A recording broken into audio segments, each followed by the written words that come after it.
Hello and welcome to PFF Fantasy Football Podcast. I'm your host, Ian Hartitz, and today we are going to preview every single Week 13 matchup. Great day to be great, as always. And as always, I am joined by none other than PFF's own Dwain, the Rock McFarland. Dwain, it's Tuesday. This is where we talk for like two and a half hours together. How are you? I'm good, man. I just hope my vocal cords can hang in there. For whatever reason, I kind of have a scratchy voice today. But you know what? It's a great day to be great, Ian. 50% of my high-stakes teams have made it through. And in a year like this, I will absolutely take that whenever you're playing against some of these really good in these competitive leagues. I mean, look, if you can be over 33%, it's good. So I would like to be at 60%, but man, I'm excited. It gets me juice. This is why I do this, because I love fantasy football. So I just crack up, Dwayne, because I think about 14 leagues. I also counted last night. I got 7 playoff spots pretty much locked up. A lot of leagues against some great writers in the industry. I'm very happy with how I perform. But my one home league with my 8 close, dear best friends from college that I care more than anything about, I cannot even sniff a win more weeks than not. So I'm just a let's not talk fraud. about those leagues. Hey, I have one of those too. I have one that's a dynasty league. I don't even know if my team has won a game. It won multiple championships, and now everything's gone. It's all gone. So I'm just trying to get better picks, and that's what I tell myself. Next year, I'm going to do the only draft good players that don't get hurt strategy. Not sure why I strayed away from it this year, but you know what, Dwayne? Yeah, I don't know why you don't just do that. I know. I'm surprised you still have a job in this industry, because you don't do that. Watch the film. Get better. As always, in this edition of the PFF Fantasy Football Podcast, every game I'm going to take the away team. Dwayne's going to take the home team. We talk about almost every fantasy relevant player. We're going to try to focus more so on 1 or 2 key topics, because otherwise we could probably double the length of this podcast. So without further ado, let's get started with Thursday Night Football. Cowboys at the Saints. Cowboys sitting as 4-point favorites. Game total at 47.5. I think if he can get some healthy receivers out there, we can see Dak just go the hell off this game. I know it's kind of been a little bit more hit or miss with him in recent weeks, but Tyron Smith is back and healthy, and CeeDee Lamb was practicing in full on Monday and should be back. After that, we do need to continue to monitor this injury report. Cedric Wilson hasn't practiced all week with an ankle injury, and Amari Cooper, this thing is weird. I think he's negative with COVID because they allowed him to be back in the building, but they're also saying that he still has a cough. He's not feeling 100% yet. So continue to monitor Cooper. He is not guaranteed to suit up. If he does not suit up, we're going to get CeeDee Lamb versus Marshawn Lattimore in shadow coverage. We might get it anyway, regardless of if Cooper's out there, but this should be a fun one. Look, we say this all the time, with tough shadow matchups, tough cornerback matchups. Use them as a tiebreaker, not a rule of thumb. CeeDee Lamb should be starting in 100 out of 100 lineups. If you happen to have that many fantasy teams, that would be pretty freaking crazy, but story for another day. Just realize this should be a good matchup. I'm excited to watch it. We have seen Lattimore, got shown up a little bit on Thanksgiving. Diggs had that awesome route in man-on-man coverage. We saw Metcalf beat him, Evans beat him. He does make the receiver work a little bit harder for the yards, so just keep an eye on that. But CD locked in as a top 10 wide receiver. Cooper will be an upside wide receiver too if active. And with Dak, though, the reason why I think he could be crushing in this matchup, as long as he has some guys to throw it to, is because how good he's been when defenses haven't been able to force the issue, make him get rid of that ball quick. When throwing in 2.5 or more seconds, Dak is second in PFF passing grade and QB rating alike. It's funny to me, Dwayne, when I'll send a stat out there, with Josh Allen, I was showing his PFF passing grade by week and some of the roller coaster, and people were just good thing PFF grades don't mean shit. It's a lot of times you can take yards per attempt, QB rating, adjusted completion rate, all the normal stats that you want to use, and they're usually telling the same story. So as always, one stat doesn't tell the whole story. That's why we like to use more of them. Just realize that as we're going through some of these grades. Anyway, so good when he's not being pressured. And the Saints this year, in terms of quick pressure rate, which is getting to the quarterback in 2.5 or fewer seconds, they are the 3rd worst defense in the league in that metric. So if they can't get to Dak, could be a long afternoon. We should be seeing Zeke out there as well. I know there was some talk about the Cowboys potentially shutting him down, but we had Jerry Jones clarify that Zeke will be getting a full load. You hear that, everyone? A full load. Zeke's getting one this Thursday night. He has been practicing full all week. We're expecting him to be good to go. He's still a rock-solid RB2, even with Pollard, getting in there a little bit more often than I think managers would prefer. It is the difference between Zeke being like a true top 5, top 8 option and a top 12, top 15 guy. Just realize you're starting him in fantasy lineups of all shapes and sizes either way. Tony Pollard continues to be more of an RB3 or flex type with league-winning upside if Zeke ever does miss time. Now, Dwain, on the Saints, we got a report from Ian Rapoport saying that Taysom Hill will be under center. It sounds like that's the plan, but Sean Payton did say they want to see how his foot responds tomorrow before actually naming the starter. Let's go ahead and assume that Taysom Hill will be under center for the first time all year. It's great for Taysom. Rest of the team, maybe we got to worry about a little bit. Yeah. I've got Taysom at QB 12 right now. I am assuming that he's going to play. So I've got him just one spot above Derek Carr, one spot below Justin Herbert. We've got a nice game total, 47.5. He'll be probably somewhere around 25%, of the team's designed rushing attempts, assuming, there's not something with his foot that would make them limit him in that way. But I think if that were the case, they would just go with Trevor Siemian, right? Because I think if you just had to look at it as pure passers, I don't know that Hill gives you much more, maybe less than Trevor Siemian. It's really wanting to have him out there as the dual threat weapon. So assuming he plays, I think he's the top 12 quarterback this week. Against the Cowboys, he could need to really put up some points, so that's a good spot. But to your point, man, it makes me, we've seen with Kamara, in the past, last year you did have one blow-up game in the passing game with Taysom Hill, but the other 3 games, Kamara was non-existent. And so we'll have to see. We also are not for sure if Kamara is going to play this week or not. Right now I'm assuming that he is, Ian. I've got him at running back 10 on the week. He's got a 7.5 running back strength of schedule, which is going to be top 6 or 7 this week on the slate. Dallas is kind of stingy, against running backs, 21.4, but a lot of that's because of the leads that Dallas built early in the season and some of the matchups they had. It's not so much that they can stop the other team. In fact, the one thing that worries me the most as a Cowboys fan is any time you play against a team that can run up the middle. And not that that's necessarily the Saints' strengths, but they can certainly do it. Any team that has decided they just are going to run the ball against Dallas has pretty much been able to do it as long as, the script hasn't got out of hand. It's also going to be interesting, Ian, just to see what happens with Mark Ingram, because I think he has played well enough that he's going to continue to have a role. I think when Kamara comes, Kamara and Ingram are back, and you got Taysom Hill, you potentially have a 3-way committee here as far as the ground game goes. So I look at Kamara as a low-end RB1 the rest of the way. He was a mid-range RB1. Look at Mark Ingram as really like a high-end RB3, assuming that he's healthy. So he'll be in my 5th tier this week. He'll be outside the top 24. He'll be somewhere around 32, 33, 34, somewhere in there is where I'll have Ingram if he's going to play. And then as far as the receivers go for the Saints, there's nothing really great, but Traquan really is the number 1 at this point. So if you're in an absolute pinch, Traquan won't make my top 36 this week. It's probably going to be more at the bottom of tier 4, maybe just outside of it. But that's really what I would consider more of a boom-bust tier 4 player. With Taysom Hill back under center, probably looking a little bit more like what we saw with Jameis Winston. I think a more conservative offense, less passing.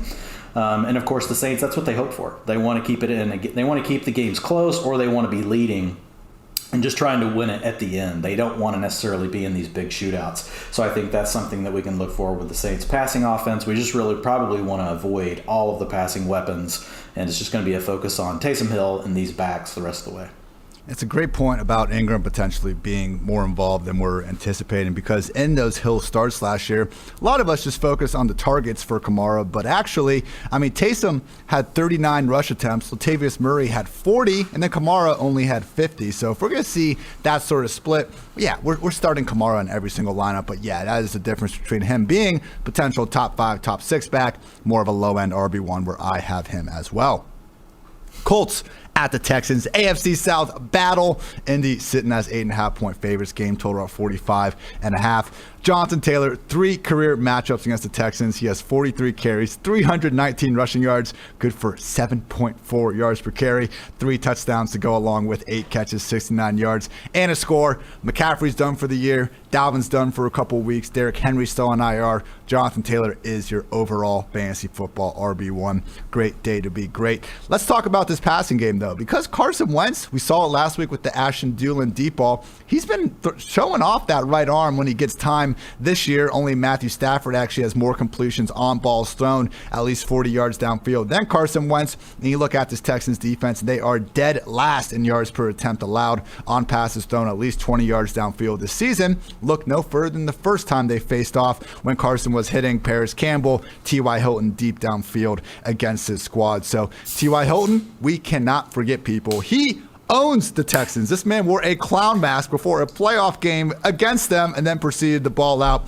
and go ahead and get that W. So if you want to follow the clown mask storyline, throw T.Y. in there as, a boomer bust wide receiver 4. I'm not going to be the one to tell you that's a bad idea, but we just need to know Michael Pittman remains the alpha number 1 in Indy. I know he's had a couple of down weeks, but we saw the targets get back up there last week. Seems like a matter of, when, not if he is going to boom again. So Michael Pittman, I will be dropping him probably outside the top 20. Still going to try to keep him in that top 24, though. I just hope we get the volume for it, because we have seen games where Wentz is only throwing the ball 20, 25 times. And yeah, I don't exactly expect the Texans to force the issue in this one. So obviously, we always love JT. I do think Wentz and Pittman could make the most out of their opportunities, albeit they might not have as many as we would love. And yes, please, for the love of God, do not chase Jack Doyle's big Week 12 performance. They continue to rotate him, Mo Alley Cox, and even Kylan Grayson. I believe that's it, week in and week out.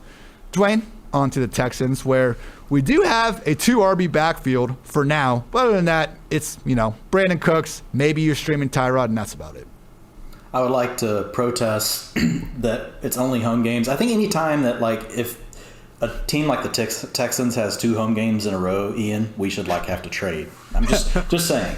So, I'm going to basically save my breath on this. It's a tier 5 running backs with David Johnson and Rex Burkhead. And just to kind of give that some context, basically that's your mid to low end RB3. Basically, if you just are hoping to plug something in that might give you 7 to 10 points, you don't care what its name is. You just want that thing that you put into your lineup to not give you a 0. I think you can trust David Johnson or Rex Burkhead to do that for you this week. You're not going to have a lot of upside. It's not a good matchup against the Colts run defense. 21.5 points given up PPR per game to opposing running backs. That's one of the worst in the league. Looks bad as far as all the PFF metrics go as well. 4.2 out of 10 on the running back strength of schedule. A minus 34 in the offensive line run blocking advantage. That's more like a run blocking disadvantage. So you probably don't want to really use either one of those guys unless you absolutely have to. And I know there are a lot of running back injuries, so you may have to. So hopefully you're really stacked at your other positions if that's happening. Brandon Cooks is Brandon Cooks, top 24 receiver this year. I've got him at 24 this week. Not really a great matchup. The last couple of weeks, he hasn't had quite as many targets, but it's just one of those things. 15% and 20%. There's not really anybody else to take his place. He is the number 1 in the pecking order. His targets on the season, 28%. Targets per route run, 24%. So if you got Brandon Cooks, again, not a ton of upside, just because it is, the Houston offense. But he could easily go off. He could catch, 8 balls, 100 yards, get you a touchdown. Any given week he's out there. So that's it. Yeah, and I would say those targets could be down because we saw that win over the Titans where they were actually able to play with a lead and win the game. Then they faced the Jets, only lost by 7. They didn't have to get too far out of their comfort zone. Here's to hoping more targets for Mr. Cooks in Week 13. Moving on, NFC North showdown. Vikings at the Lions. Vikings are 7-point favorites. Game total at 46.5. Let's let Kirk cook, because Dalvin Cook will be missing at least this game, likely 2, depending on which reporter you're following. It looks like Week 15 might be the estimated get-back spot. Of course, Mike Zimmer says that, he's considering him day-to-day, and he's not ruling him out yet for this week. But, Dwayne, have you seen Mike Zimmer's, that model girlfriend he's with? I don't even blame Mike Zimmer at this point for not paying attention to his own injured players. I don't know how that dude has time for anything in football land. As long as Mike Zimmer doesn't cut his eye, with his play sheet again. I think he's doing good. That was 2 or 3 years ago, and now he has to wear those glasses all the time. Felt bad for him.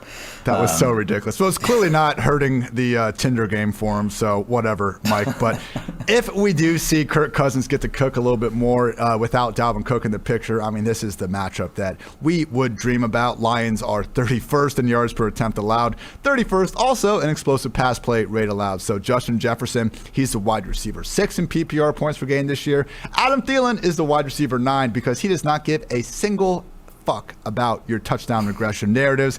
24 touchdowns in his last 26 games for Adam Thielen. Again, 24 for 26. That is absolutely bonkers. Nobody seems to be a bigger threat of scoring 2 touchdowns on a week-to-week basis than Mr. Thielen. Get both those wide receivers in fantasy lineups of all shapes and sizes, as we have done all year. And then with Alexander Mattison, you guys know it, we're starting him, but it's, I think, like the level of confidence that we have in him that is truly a sight to be sold. Right now, I think only Jonathan Taylor and probably Austin Eckler definitively deserve to be ranked higher than Madison. I'm not saying you need to have Madison RB3. You can have him RB5, RB6, but like that's how high his ceiling is with Cook out, because they more or less treat him like Dalvin Cook. He has had 4 starts over the past 2 seasons. In those games, he busted. More on that in a second. In the last 3, he had 24, 32, and 32 total touches. He's being used as a receiver and a rusher. In those games, he ripped off RB4, RB7, and RB6 finishes.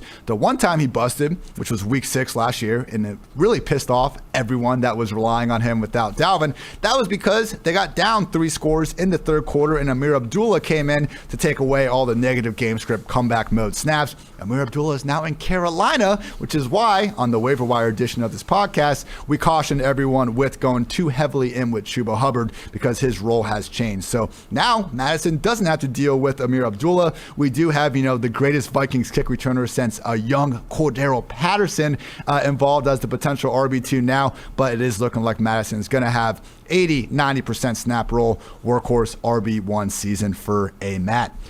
Now, Dwayne, with the Lions, you got Texans and Lions, just a really good setup for you here with these last 2 squads. But there's looking like there's going to be no DeAndre Swift. Dan Campbell said with that shoulder strain, he wouldn't imagine he'll be out there this week, which means Jamal Williams is another 3-down back now throwing his hat into the ring. Yeah. So Jamal Williams, I have at RB13 on the week. It's a pretty solid matchup against Minnesota, 23.8 points given up per game to opposing fantasy running backs in a PPR format. But the bigger thing is just the projected workload, right, for Jamal Williams. We're probably going to see somewhere between 15 and 20 rushing attempts. He's going to get all of them. If they can somehow keep the game close, it'll actually be more than that. We don't see Detroit keep the game close very often, though. They're bottom 3 as far as trailing scripts go, which is losing by 4 or more points. But he's going to get all the work. And we already know he's a good passing down back. He did that. He had that job partially whenever he was in Green Bay, and it used to drive us all crazy with Aaron Jones. And so we know that he is not the explosive playmaker that Swift is as far as breaking the long plays, but he might be the more steady back of the 2, Ian, just as far as he's going to get you positive yards pretty much on every play. And he's a full effort guy, he's going to be excited about this opportunity. And so I like him, 7.4 out of 10 on the running back strength of schedule, so that's going to be in the top 10 for the week. Offensive line run blocking advantage of 53, that's going to be in the top 10 for the week. So it's actually a really good spot right now for Jamal Williams, just with all the injuries that Minnesota has had on the defensive side of the ball. Not going to mention the quarterback, obviously, but as far as the receivers go, Josh Reynolds, I know we talked about him briefly, on the waiver wire pod, that came out yesterday, but I can't make him a complete fade. I'm not going to move him into my top even 48. But as a punt play, if you're absolutely desperate, his routes over the last 2 weeks, 96% and 85%. Targets per route run, 14%, 23%. Targets, 14%, 20%. 29% of the third and fourth down targets last week. So Goff was looking his way, which is pretty rare because he doesn't seem to ever want to look at a receiver. He only wants to look inside or underneath. So with Reynolds, he's somebody that if you're in a super deep format and you just got to have somebody to plug in, fine, you can get him out there. He'll probably, I'm just looking right now, he'll probably end up somewhere around 48, in my ranks. So at the bottom end of the wide receiver 4 tier. And then as far as tight ends, you guys know, TJ Hawkinson, still out there getting plenty of routes. It's not a good matchup this week, though. Only 8.2 points given up per game by the Vikings to opposing tight ends. And on our tight end strength of schedule metric, it's a 0 out of 10. 0 being very bad. And the tight end matchup itself is a -1. So it's going to be tough sledding for TJ Hawkinson. He's also the centerpiece that the other team's going to probably focus on in the passing game. But he's still going to be in my top 10 tight ends just due to volume alone. I just don't expect really huge efficiency from Hawkinson this weekend. Yeah, fresh off holding George Kittle. Just one catch, 13 yards, only had 2 targets, so it could be a volume thing, but still need to keep an eye on that. And yeah, with Jamal Williams, it's just a volume play. Everyone in our PFF projections have only 4 running backs projected for more touches than him this week. Najee Harris, Elijah Mitchell, Jonathan Taylor, and Alexander Mattison. Moving on, we got the Giants at the Dolphins. Miami sitting as 3-point favorites. Game total at 41.5. I know Saquon has let us down these last 2 weeks back from injury. The good news is all of his usage last week was back to normal, and his normal is higher than almost anyone else in the league. 86% snaps, 13 carries, 5 targets. Those running backs I just listed with the touches from our projections, those are the only guys ahead of Saquon Barkley, who is projected to see 21.5 touches this week. So no, we're not ranking Saquon as a top 5, top 6 back at the moment, but just like Jamal and some of these other guys we've already talked about, you're going to be really hard pressed to not start Saquon Barkley, because any running back expected to see 20 plus carries and targets, that's just going to be an impossible person to fade more weeks than not, unless your team is incredibly blessed. And we did at least see Saquon on a 32-yard run against the Eagles start to show some of that burst that obviously is, a staple of vintage Saquon as we've seen over the years. So I know Giants offense is a train wreck, but at least they are getting Saquon involved enough, particularly as a receiver, where even over these last 2 weeks where he's busted, he still turned in 2 top 30 finishes. I know we didn't draft him to be a freaking RB3, but it's nice when that is at least our worst case scenario floor for the guy. After that, try to avoid this team at all costs. Miami is playing some great ball, and I think they might have the sort of defense to cause all sorts of problems for Daniel Jones. They are first in overall pressure rate. This is one of the funnier stats I've come across. Dolphins defense is first in pressure rate, and their offense is dead last. Like, Tua must just be getting the shit kicked out of him every single practice, the way that's going. But they're also second, the defense, that is, in quick pressure rate. So this is not even like, a flaw of quarterbacks maybe running around against them or anything like that. An anomaly, if you will. They are that good, in large part because of how much they blitz. Nobody has more total snaps on blitzes this year, and Daniel Jones has been horrendous against the blitz. 36th in QB rating, 33rd in PFF passing grade, 28th in yards per attempt when blitzed this season. All pretty shitty. So Daniel Jones, early on in the year, he was running more. We had this nice, decent, sample size of him actually turning in QB1 performances. He's only had 1 week better than the QB16 though since week 4, and even in that game he was the QB13. So right now we only got Kenny Golladay out there. Dwain, you mentioned on our review pod just the struggles he's kind of had getting open against press man coverage all season long. He's going to see that with Byron Jones probably in his hip pocket, who is one of the few cornerbacks who I think is big enough and physical enough to actually cause some legit problems for Golladay as it is. I mean, if he couldn't go win jump balls against Darius Slay, who's great, but just not quite the same caliber, I think, physical type corner as Byron Jones, he's going to have even more problems this week. And that's assuming that neither Sterling Shepard or Kadarius Toney come back from their respective quad injuries. So if they're back, they're all wide receiver 3s, I think. If they're all healthy, then they're going to be lower. It's like the anti-Tampa Bay Buccaneers here. Like, we're not going to want to play any of these guys if they're all healthy, but they are still 3 theoretically good enough where we're not going to be able to shoot them too far down the ranks. So we'll see what happens there. And yeah, with Evan Ingram, I mean, he couldn't get it done last week. I guess if everyone's hurt again, we're going to be talking ourselves into him as a cheap DFS play, but truly just try to find better options than what is going on in the New York Giants passing game at the moment. We did not get the post-Clapper bump we were hoping for. Turns out Freddie Kitchens might not be the best play caller an NFL team could be employing these days either. Dwain, with the Dolphins, we don't have these problems. We actually have one certain receiver getting fed all the targets and a running back getting fed all the volume too, although we did see last week Phillip Lindsay start to rear his head into this committee. Yeah, and I'll start there on Myles Gaskin. So the good news for Gaskin is just after I went back and I was able to break it down further, when you look at Lindsay, he did handle 32% of the rushing attempts, but 10 of his 12 carries came in the third and fourth quarters. So in the first half of the game, he was really a non-factor. And this is a game where Miami was the game was almost over by halftime. So I don't think it's a situation where we're going to really see Gaskin, regress back to where he was before. Like, if you just looked at his raw numbers over the last few weeks, it would look like, this is really a big dip for him. But I think it was really just more to do with the game script. I will say this because, this is the well, there's 2 or 3 coaching staffs that are like impossible to figure out. So as soon as I say this, like they really will, like they'll just give everything to Philip Lindsay. So Brown could be back this week too. Yeah, and Malcolm Brown, though, like at this point, I don't think he's going to be an issue. I think he takes back over the Patrick Laird stuff, but I think Gaskin has played well enough. And again, who knows with this coaching staff? But I've got Myles Gaskin at running back 14 this week. He's got a great matchup. Strength of schedule is a 9.7 out of a 10. That's number 2 on the slate. 27.9 points given up to opposing running backs by the Giants. And Gaskin he'll be active, on the early downs in the passing game. He's still not getting that 2-minute offense or the long down and distance. So the one thing that could eventually derail Myles Gaskin, which would be the thing we would never think would derail Myles Gaskin when the season started. You think he's a passing down back, right? No, wrong. Not in the Dolphins world. In the Dolphins world, he's an early down back, Ian, and if they ever get into a situation where they're getting blown out, it's going to be problematic for Myles Gaskin. So he could be game script dependent in a way that we wouldn't have thought of when the season first started. But I think he's in good shape as far as, Lindsay and Brown coming back. I think he'll still continue to be the lead back. We'll obviously keep an eye on it, and we'll talk about it in our post-game, wrap-up on Monday. But Jalen Waddle, you just mentioned, man, like this guy, Ian, like is just like on a major roll. Was the wide receiver 1 overall in all of fantasy land this last week. Was number 11 the week before. He's top 10 in the season. Now that is the Dolphins. They've played all these games, so they still haven't had their bye week. So you got to count that in. But even whenever you look at it from a standpoint, of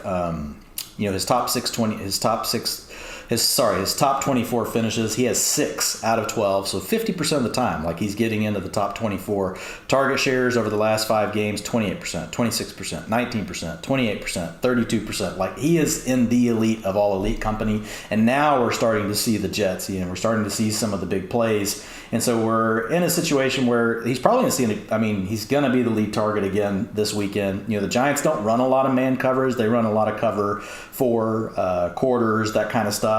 So all that room underneath is going to be there for him and Tua to operate. And I think, the other thing that we've talked about it before, but a lot of people don't realize about the Dolphins is no matter what the game script is, they like to keep throwing the ball. They built this offense to throw the ball in the offseason. It hasn't necessarily worked out as far as everybody's staying healthy, but they've stuck with that formula. When they're trailing by 4 or more points, they throw the ball 9% more than the rest of the NFL teams.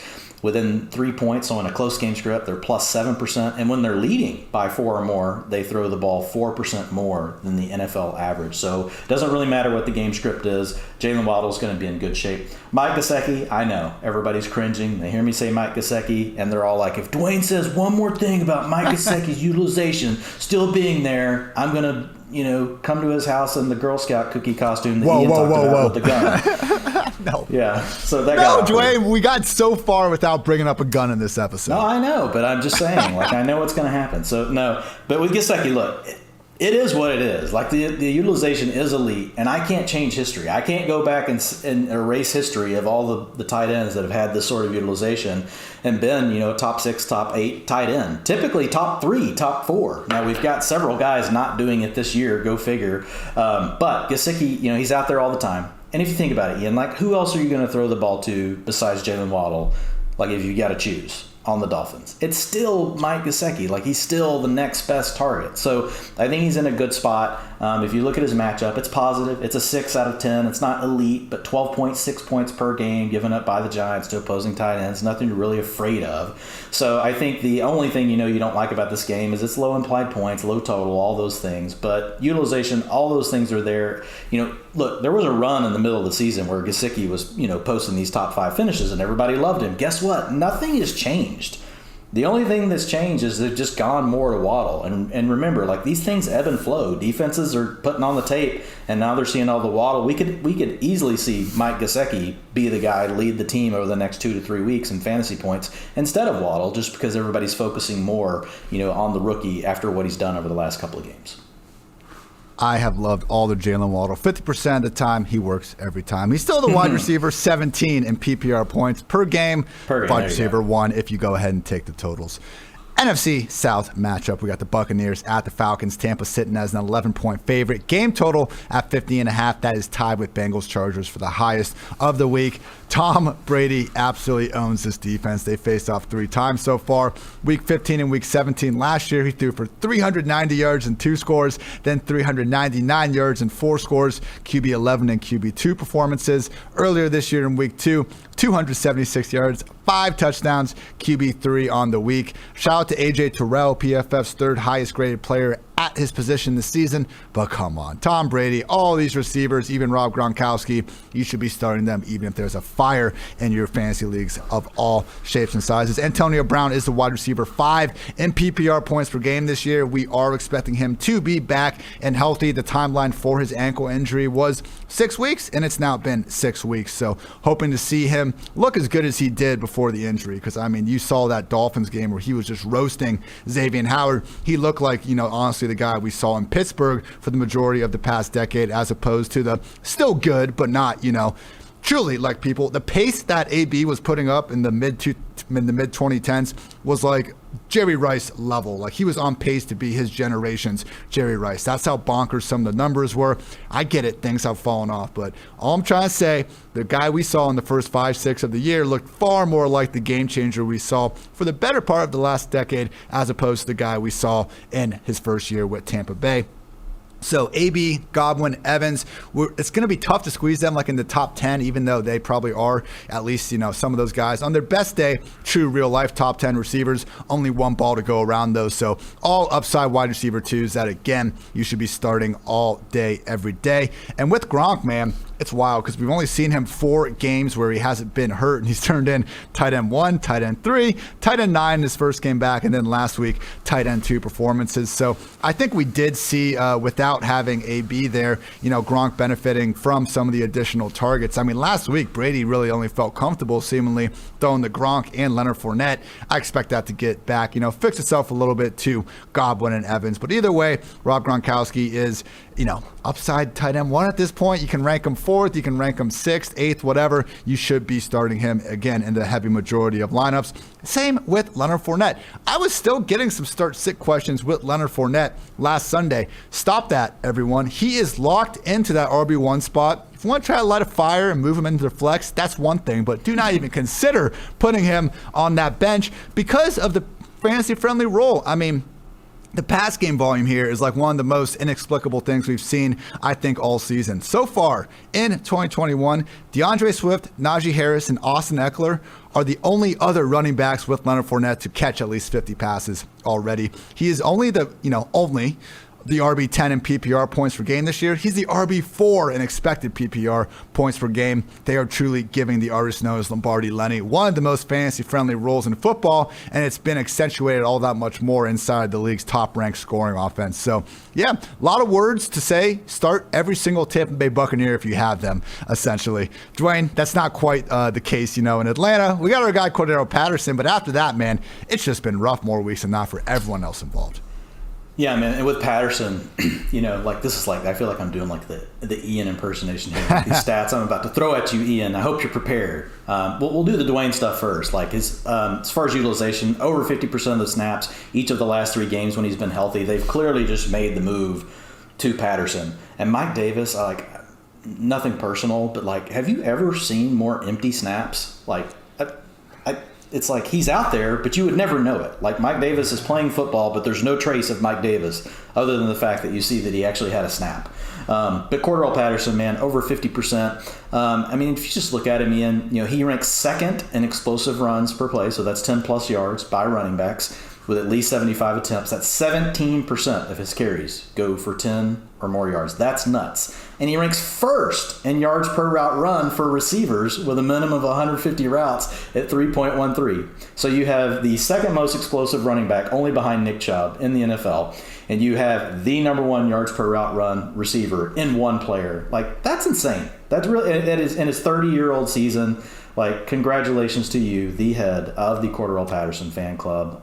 If you want to take a quick bow, if we should applaud, I don't know. I'm excited for you, Ian.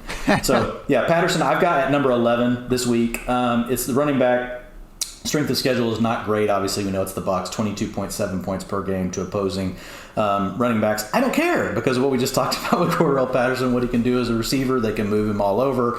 And Arthur Smith is maybe he should get Coach of the Year just because he's the guy that finally figured out how just to for unlock CPAT.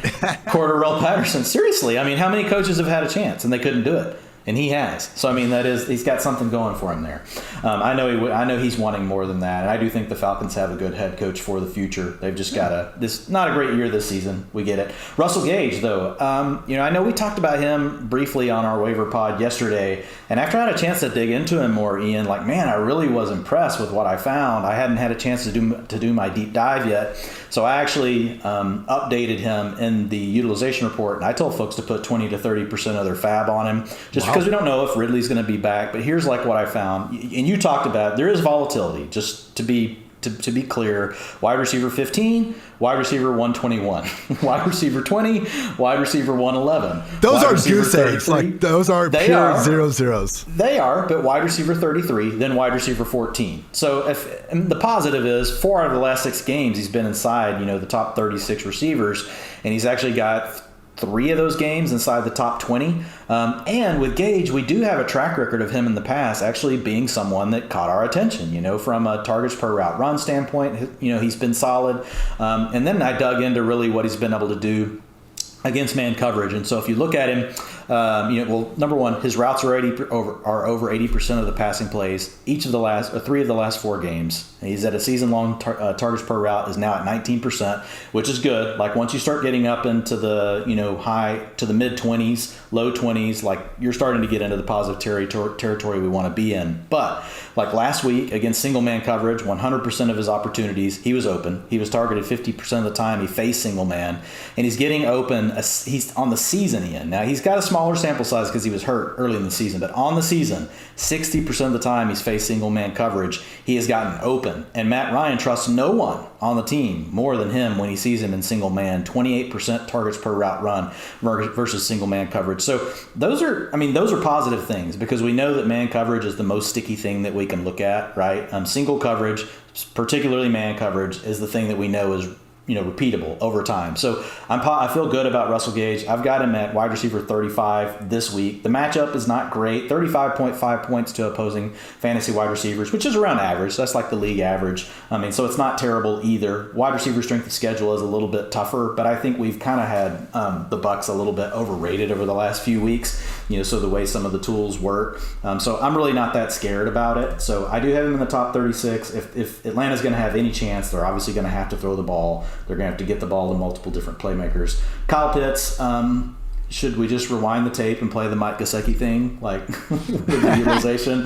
It's all there. Look, here's the thing with Pitts. It's just not clicking right now. And you've talked about it. The catchable ball rate is 67%. It's 10% below the league average. 33% last week, catchable ball rate. You heard me talk about it multiple times. Move him inside. Stop throwing him jump balls. Contested ball rate, 9% above the league average. The league average is 20%. He's at 29%. So they need to design better looks for Kyle Pitts. Now, some of this is on him, right? He's got to be able to get open. He's got to be able to do his part. And Ryan is willing to continue to try to pepper him with enough targets that he can be a viable option. We just haven't seen it all come together yet. Having said all that, he'll still be in my top 10 tight ends this week, kind of like what we talked about on the show yesterday. I have moved him out. He's not just an automatic top 6 every week, despite the fact that he's having this really great utilization. He's that mid-range. He could be more to the low end each week. The matchup this week is not great, but it's also not terrible. It's nothing that's scaring me off. So I'll probably have him around tight end 6 or 7 this week.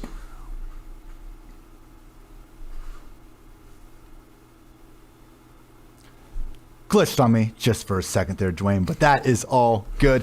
With Russell Gage, it's a good point. Looking more at his box scores, 2 of the duds against the Panthers and the Cowboys. I mean, those were 2 of Matt Ryan's 3 worst games of the year. Nobody was putting up numbers in those games, and that happens to receivers. They can have some bad ones. Dwayne, the one stat you were missing is let's get this guy involved as a quarterback because Russell Gage is PFF's reigning top-graded passer from last year. Just call a trick play for once, Arthur Smith. It wouldn't kill you. You've unlocked Cordarrelle Patterson. Maybe Russell Gage gets going a little bit here moving forward. But we got more to talk about. Eagles at the Jets. Philly sitting as a 6.5-point favorite. Game total at 45.5. We need to keep an eye on Jalen Hurts' ankle. It didn't sound like Nick Sirianni was the most worried about it, but he is a little bit banged up. Obviously, if we lose even a little bit of that mobility, that's going to be problematic because we are seeing, in terms of usage, the closest thing to Lamar Jackson at the quarterback position, really in the history of the NFL. I'm not saying Hurts or even Lamar is better than Michael Vick. No, please, for the love of God, do not quote me on that. Pure usage, because he has now started 16 career games. He has 168 carries in those games. That's second. It would be second all time behind only Lamar Jackson. Third and fourth place, also Lamar Jackson. So 967 yards and 11 touchdowns in those 16 starts. Those are ranked fifth and fourth among all quarterbacks in NFL history.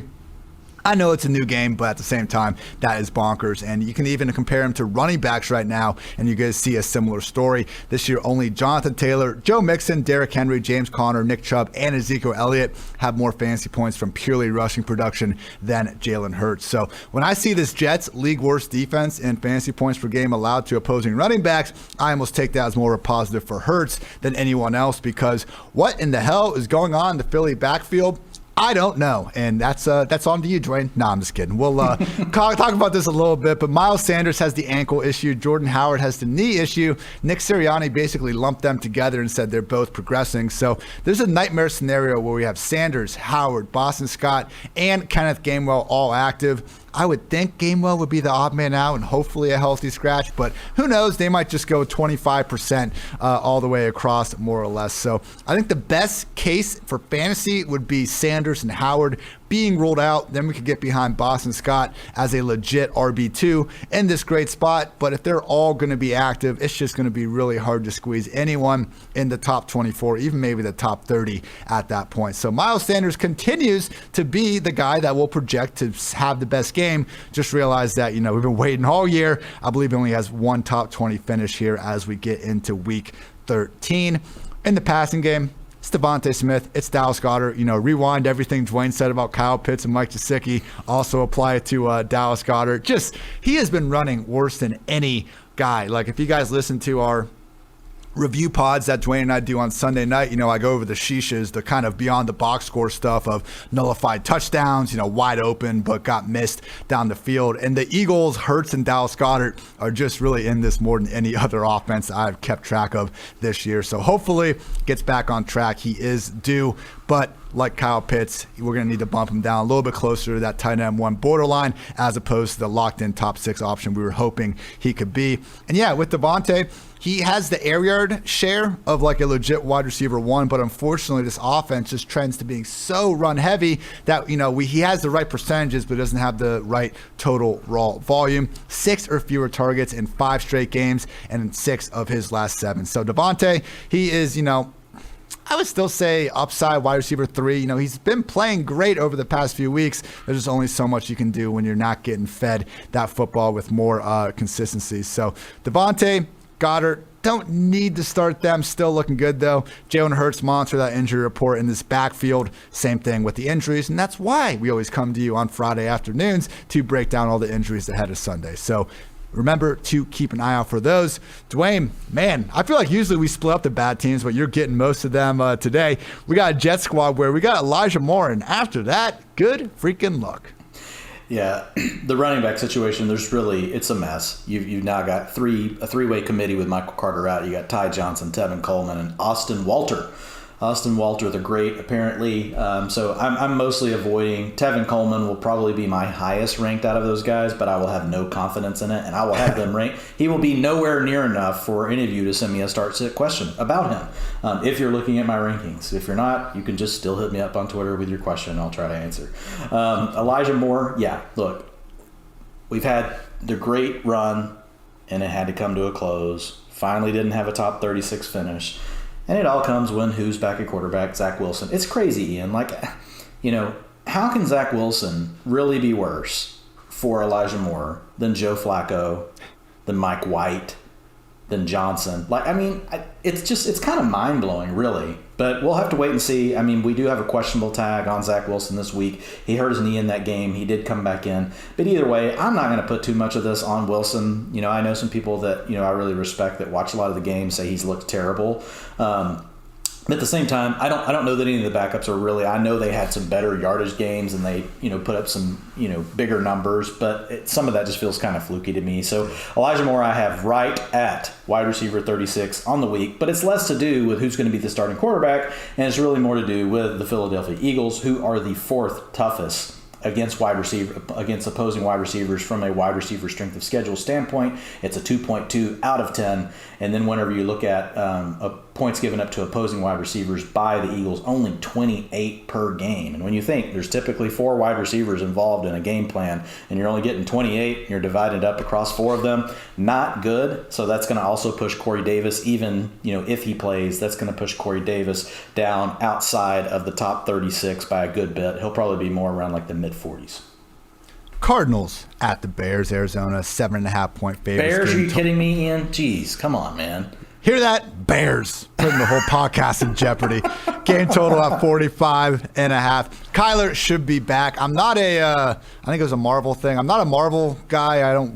Come on, just it's always one superhero movie after another. That's a bad take for another day. But Kyler, my point is that Kyler tweeted out a GIF of, I think Thanos is the guy walking out of his cave or some weird shit. But I think that was Kyler's way of trying to say he's back. So we're tentatively hoping that Kyler is back. Does he have all of the rings on? Is he full power? God. That's what we need to know, Ian. I knew I was missing something from this, and this just goes back to my lack of superhero knowledge. So during the offseason, I'll brush up on that and hopefully have a better grip on Kyler's social media. When you are a superhero, Ian, you don't pay attention to other superheroes. See, that's your problem because you're our local superhero of the show. So I have got here in this early beginning to this breakdown. Anyway, if Kyler is going to be out there, you guys know you're starting him in fantasy, but we cannot overstress just how damn good he was as a passer before getting hurt. PFF, we have a big-time throw rate metric, and we have a turnover-worthy play rate metric. They sound just like you think they would. Big-time throws, tight windows, quote-unquote elite throws that, yeah, they're a little bit subjective, but you go back and you watch the plays, and I don't think too many people are going to disagree with them, and it gives you the chance to just show that not every single throw is created equal.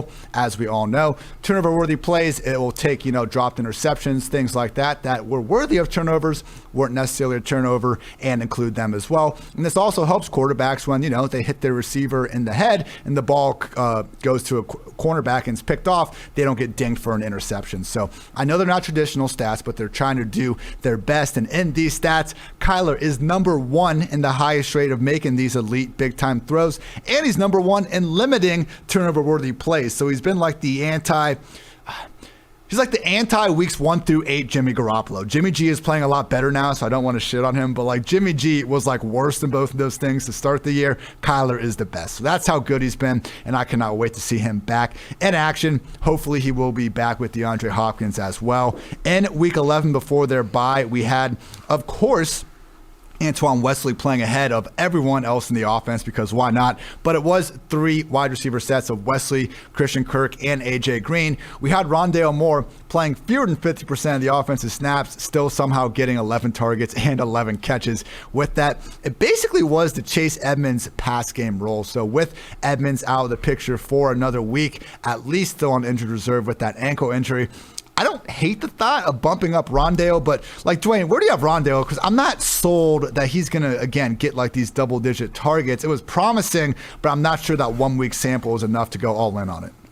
No, I got him at wide receiver 49 right now. Okay. No, I want to stay as far away from Rondale Moore as I can, at the moment. Yeah, that's fair. So please be back, DeAndre Hopkins, and we can get back to treating him. Probably not the top 5, top 6 guy we thought. Kyler has been spreading the ball around all year, and Colt McCoy did as well when he was under center. But it's DeAndre Hopkins. You're still starting him in fantasy lineups all over the place.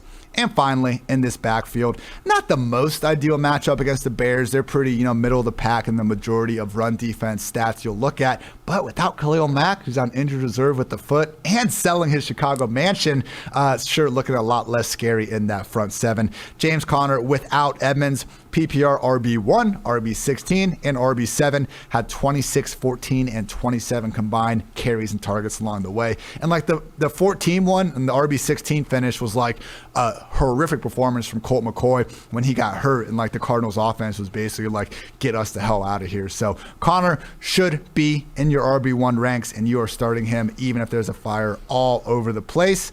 And that is all I got. Dwain, Bears, man, look at you just running hot. We got David Montgomery. We got Darnell Mooney, though. We got some things to talk about. Yeah, so we'll start with Justin Fields. You know, he's going to be in a tough spot if he plays. We know he's got the rib issue. So 18.5 points given up per game to opposing quarterbacks. That's the third least by the Cardinals defense. It's a 2.9 on our quarterback strength of schedule metric, which is the 7th worst on the week. And we had a lot of bad quarterback matchups this week, way more than normal. So looking at that, that's not good. And then a minus 21 in the offensive line pass blocking advantage, or shall we say disadvantage. So Fields is going to be outside of my top 17 right now. I haven't quite settled on where he'll be, but he'll be somewhere between like 18 and 20.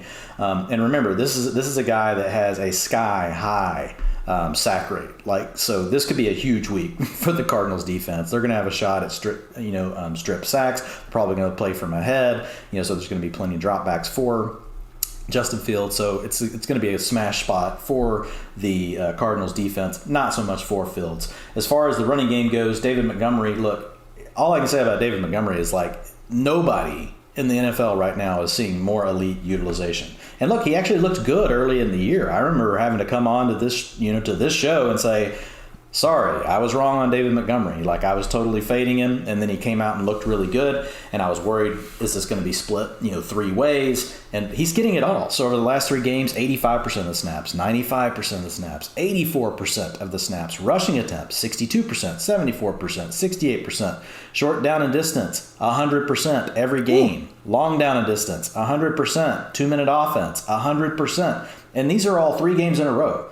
Like, so he is seeing there's literally no one in the NFL right now that is seeing better utilization than Montgomery. He still has to turn that into points on the field. But again, what is king, Ian, in fantasy football? The utilization. Utilization, but as Ian says, volume. Because utilization is really going towards volume. I threw you a softball. Come on. We'll work on it. Yeah, it's okay. We'll work on the superhero stuff, and we'll work on the tater balls to Ian. But David Montgomery is my number 12 running back this week. I've got Kamara at 10, Cordarrelle Patterson 11. Montgomery rounds out, my top 12. The matchup is not terrible. 22.5 points to opposing running backs, given up by the Cardinals is not great. But the underlyings from a PFF standpoint, 6.9 out of 10 on the running back strength of schedule, and a 54 offensive line run blocking advantage with some of the injuries that the Cardinals have had over the last few games. So I think Montgomery's going to be worth a low-end RB1 this week. And then a real quick note hold on. Real quick. I'm Montgomery. Yeah. Cardinals are tough. After that, they're in Green Bay. I think we could all see how that game might have some negative game script. If, for some reason, I think ESPN's trade deadline is Wednesday. I know a lot of leagues are already done, but if maybe you don't have a trade deadline, really consider Montgomery. You just heard all the utilization stuff. And final 3 games of the fantasy season, Vikings, Seahawks, and Giants. That's as good as we could ask for. Yeah, he is my number 1 buy low of the week on the utilization report. Hell yeah. So absolutely, got to go get him. Darnell Mooney.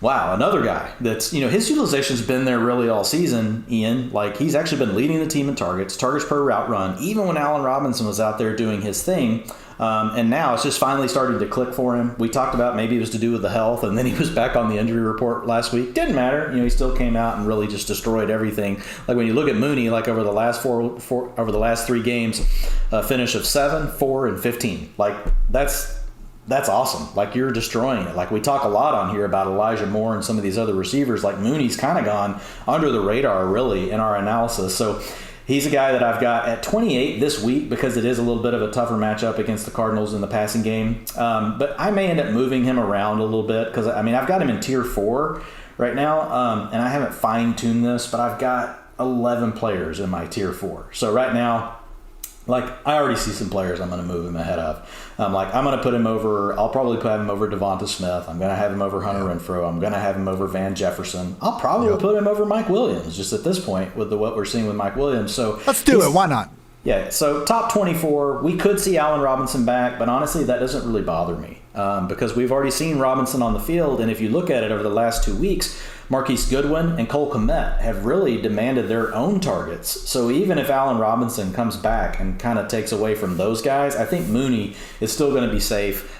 He's just their playmaker. Now, we could see the Cardinals try to do more to take him away because he has been the one element of the Bears offense that's actually been something that the opposing defense really should be worried about so far, to this point this season. So we could see a little bit more focus on Mooney, but I think right now, looking at the finishes that he has had, looking at the utilization that he's got, the targets, all the underlying things that look really good, all of it. He leads the air yards. He leads the team in third and fourth down targets. I mean, every way you want to cut it, pretty solid in play action targets. It all points to positiveness for Mooney. The only the downside with Mooney, and you guys all know it, it's Andy Dalton, it's Fields. Like, whichever guy's at quarterback, it's obviously not one of your favorite signal callers in the league. So Mooney, probably have him in my top 24 this week. Cole Kmet has played better, but this week it's a really tough matchup against the Cardinals. Only 7.7 points allowed to opposing tight ends. So Cole Kmet's a guy that'll be in my third tier of tight ends. Probably more down around like 15 or 16 this week. With Mooney, like, he has the role that I wish like the Seahawks would give DK Metcalf, because they give him the downfield air yard shots, but then they also give him a bunch of screens and short, quick hitters. So, yeah, even if there is going to be more attention on him because he's been performing well, I think that he not only just has the targets, but the manner in which they feed him targets, I think he'll be able to beat that, better than your typical number one receiver that's only being asked to, win on an island downfield, things of that nature.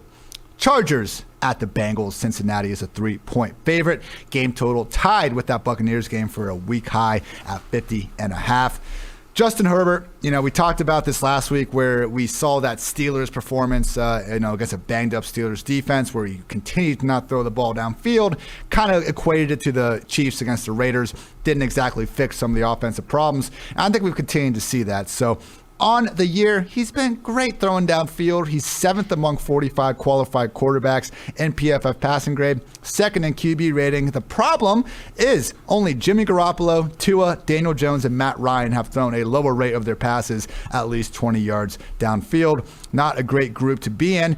You don't need to throw downfield. Tua, they're doing all these quick hitters. We talked about their offensive line being terrible. Matt Ryan, same thing with the O-line. Daniel Jones, Jimmy G may doesn't have the arm strength to really make that big of a deal in your offense anyway. But when you have Justin Herbert, you can, like that old Mike Vick Gatorade commercial where he's throwing the ball completely out of the stadium. Like, that's the type of stuff that Herbert is capable of doing with his arm strength. So again, it just feels like a waste. And we have now seen this go hand in hand with Mike Williams just not being the guy that we thought he could be in the first half of the year. So that's kind of been the frustrating part, because the extension of Mike Williams, in my mind, was going hand in hand with Justin Herbert also becoming a great quarterback. And I'm not saying he won't be. He's still young. This is his second freaking season. But that kind of has been, I guess, the part that some people have missed. Like, it's not that Mike Williams has just completely fallen off and the rest of the Chargers offense is just humming like nothing changed. We have seen Justin Herbert not quite be that same guy, pal,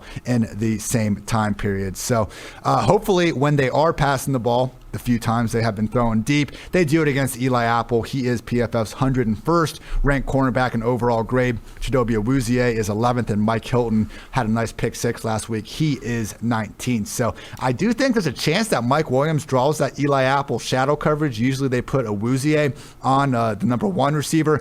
It is a little bit complicated, though, because neither of these guys make too big of a habit going to the slot. Keenan spends more time there than Mike on a week-to-week basis. So, look, starting Keenan, no matter what, since the bye, wide receiver 14, wide receiver 3, wide receiver 9, wide receiver 14, and last week, wide receiver 21. With Mike, that's where he is no longer a must-start guy by any stretch. Dwayne, I think kind of that range you were talking about having Mike Williams in, upside, boomer bust, wide receiver 3 at this point is fitting, because he, since the bye, has been the wide receiver 45 or worse, except for the wide receiver 10 week. But even that, wasn't a great game. He just got loose on a broken coverage there at the end and took a nice ball from Herbert 50 yards to the house. So not great from Mike. We're still loving Keenan. And obviously, we love Austin Eckler. Our guy Nathan Yonke has been telling you to treat him as a top 5 running back ever since freaking, June, March, his entire life. Even before Austin Eckler was born, Nathan Yonke was telling you about this, and that is what he's been all year long. Overall RB2, only Jonathan Taylor and Najee Harris have more overall weeks as a top 12 PPR running back, and that is mostly from the receiving work. Based on purely, fantasy points from receptions, yards, receiving touchdowns, Eckler is number 1 among all running backs in fantasy, and the Bengals are a bottom 4 defense in receptions and receiving yards allowed to opposing RBs. A lot of that, I think, is that game where Najee Harris had like 19 targets and caught like 15 of them against his defense. Either way, if we're going to see the Chargers potentially have to play from behind, those are the sorts of passes that we've seen this defense be willing to give up. So, yeah, man, I would love to sit here and say that the Chargers are going to be figuring things out and start getting Mike Williams back into the system and everything. I'm just not super confident that's going to be the case. So, Keenan and Eckler, obviously we're starting them everywhere. After that, don't need to have the same sort of, forced starting that we might have had earlier in the year. I believe you said Justin Herbert, QB 11, Dwain. I think that is right on there. With the Bengals, though, a lot more positive vibes going on, particularly with Joe Mixon, who Dwain cannot miss recently. Last 6 games, RB4, RB24, RB2, RB4, RB4, and RB2. That's pretty good.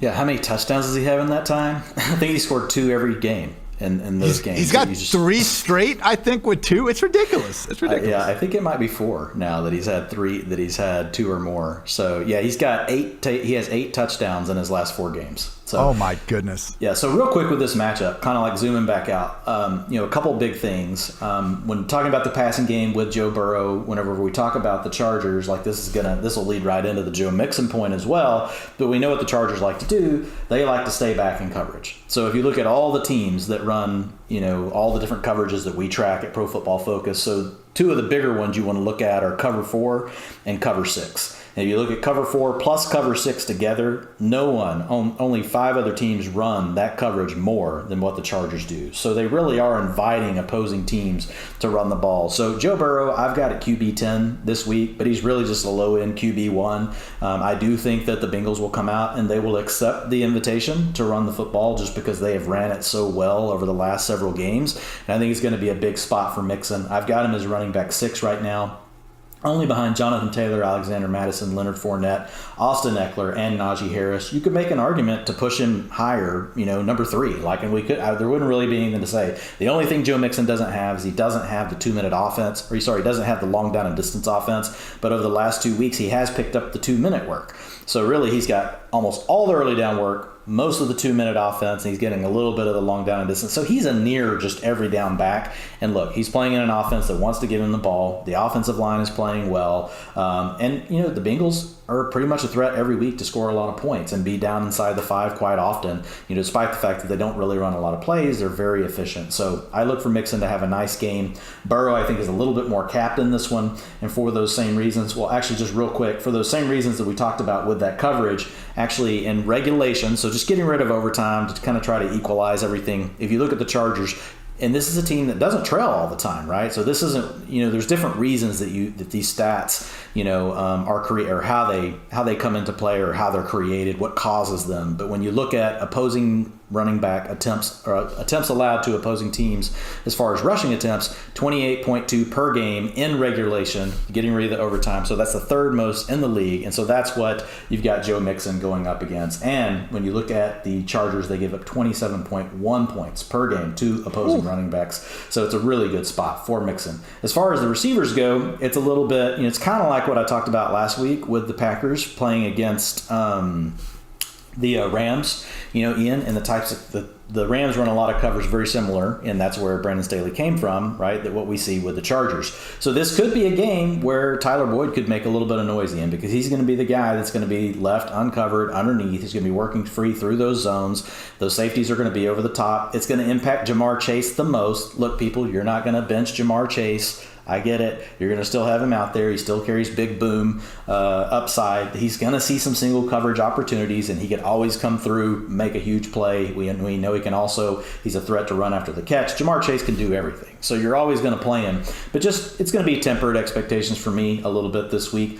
And then I actually think that the pecking order could be Tyler Boyd, T. Higgins, and then Jamar Chase this weekend, just based on their average depth of target. Now, last week, T. Higgins did work more downfield, and it was more Jamar Chase underneath. So you could see the Bengals get wise to that and say, hey, we're going to get our best playmaker the ball underneath. So you never want to bench a player because of this, but if you're like splitting hairs and you're thinking about your DFS lineups, you're trying to figure out how to get creative. I think if this game turns into a big shootout, it's going to be Tyler Boyd that would probably come into play and have a big game, because we know while there's going to be chances for Jamar Chase to do those things, Tyler Boyd's going to be open pretty much all day. And so it would have to get into a shootout kind of mode, though, for Tyler Boyd to really pay off. But he will be inside my top 36 wide receivers for the first time in multiple weeks. I've had him outside the top 36 for a good bit, but I'm going to put him in there for this matchup. I don't like it. I love it. Jaguars at the Rams. LA sitting as 12.5-point favorites. Game total at 48. I will be brief here. Trevor Lawrence, again, it's just impossible to really judge him this season. Only Justin Herbert has had to deal with more overall raw drops on the year. Every single week, you see Lawrence make some mistakes, but again, brighter football minds than myself have talked about just kind of the overall mundane nature of this passing game and just how really you can't even expect anyone to make this work with the receiver injuries and the scheme going along with it. So Laviska Shenault, Marvin Jones, Laquan Treadwell, whoever, if you really want to take your chance with these guys, Dwayne, I'm guessing they're all probably... Did you just call him Laviska Shenault, like as in you should not use him? I think you just came up with a new nickname. I think I did accidentally. Little Freudian slip there. Laviska Shenault. Wow. Laviska should not start. Sorry. Yeah. Proceed. There we go. No, you said it. That's it. Yeah, that's all I'm doing with the wide receivers. Great. Moving on. James O'Shaughnessy did play 81% snaps last week. It looks like Dan Arnold's going to be out of the picture. We talked about O'Shaughnessy on the waiver pod as a potential streamer. It's gross, but he is a full-time, every down tight end. Those are pretty hard to find in fantasy land, and we at least have some semblance of him putting up some decent enough receiving production. So O'Shaughnessy, he's someone in that tight end 2 range that you can hope falls into the end zone, maybe catches 5 passes. Though one guy we can feel great about is James Robinson, who is just so good at football. League best, 76% of his carries, he's gaining at least 2 yards after contact. That is better than even number 2, A.J. Dillon. PFF rushing grade, he's 6th. Missed tackles forced per carry, tied for 11th. Yards per carry, 8th. Yards after contact per carry, tied for 4th. Continue to fire up James Robinson in every single starting lineup. I get it. Maybe he's an upside RB2. There are a lot of good running backs in this league, but I think if you can squeeze them in the top 12, nobody will be disagreeing with you. So go with James Robinson. Otherwise, if you have to start any of these guys, maybe send an extra prayer to the football gods and fantasy gods before Sunday kickoff comes along. Dwayne, one thing to say about the Rams. Beckham's back. Let's go. Yeah, man. Beckham, as far as his utilization goes, it was really nice seeing what the Rams did with him. He was actually out there for 98% of the routes, Ian, 24% of the targets, which was second on the team, 26% of the air yards, 50% of Matt Stafford's 3rd and 4th down targets. I'm sure he would prefer those to be going to Cooper Kupp. Hey, we'll take it. That shows that there is some trust starting to develop between Beckham Jr. and Stafford. And really the big thing, Ian, really with all these receivers, but Beckham, we finally get to see his big play upside unlocked again. We know that Stafford, with the way this offense is designed, he's looking to take shots actively down the field every single game, and we know that Beckham and Van Jefferson are going to be in play for those. So I will have Beckham as a borderline wide receiver, 2 this week. He'll be a low-end wide receiver 2. Got to stay on brand for you, Ian.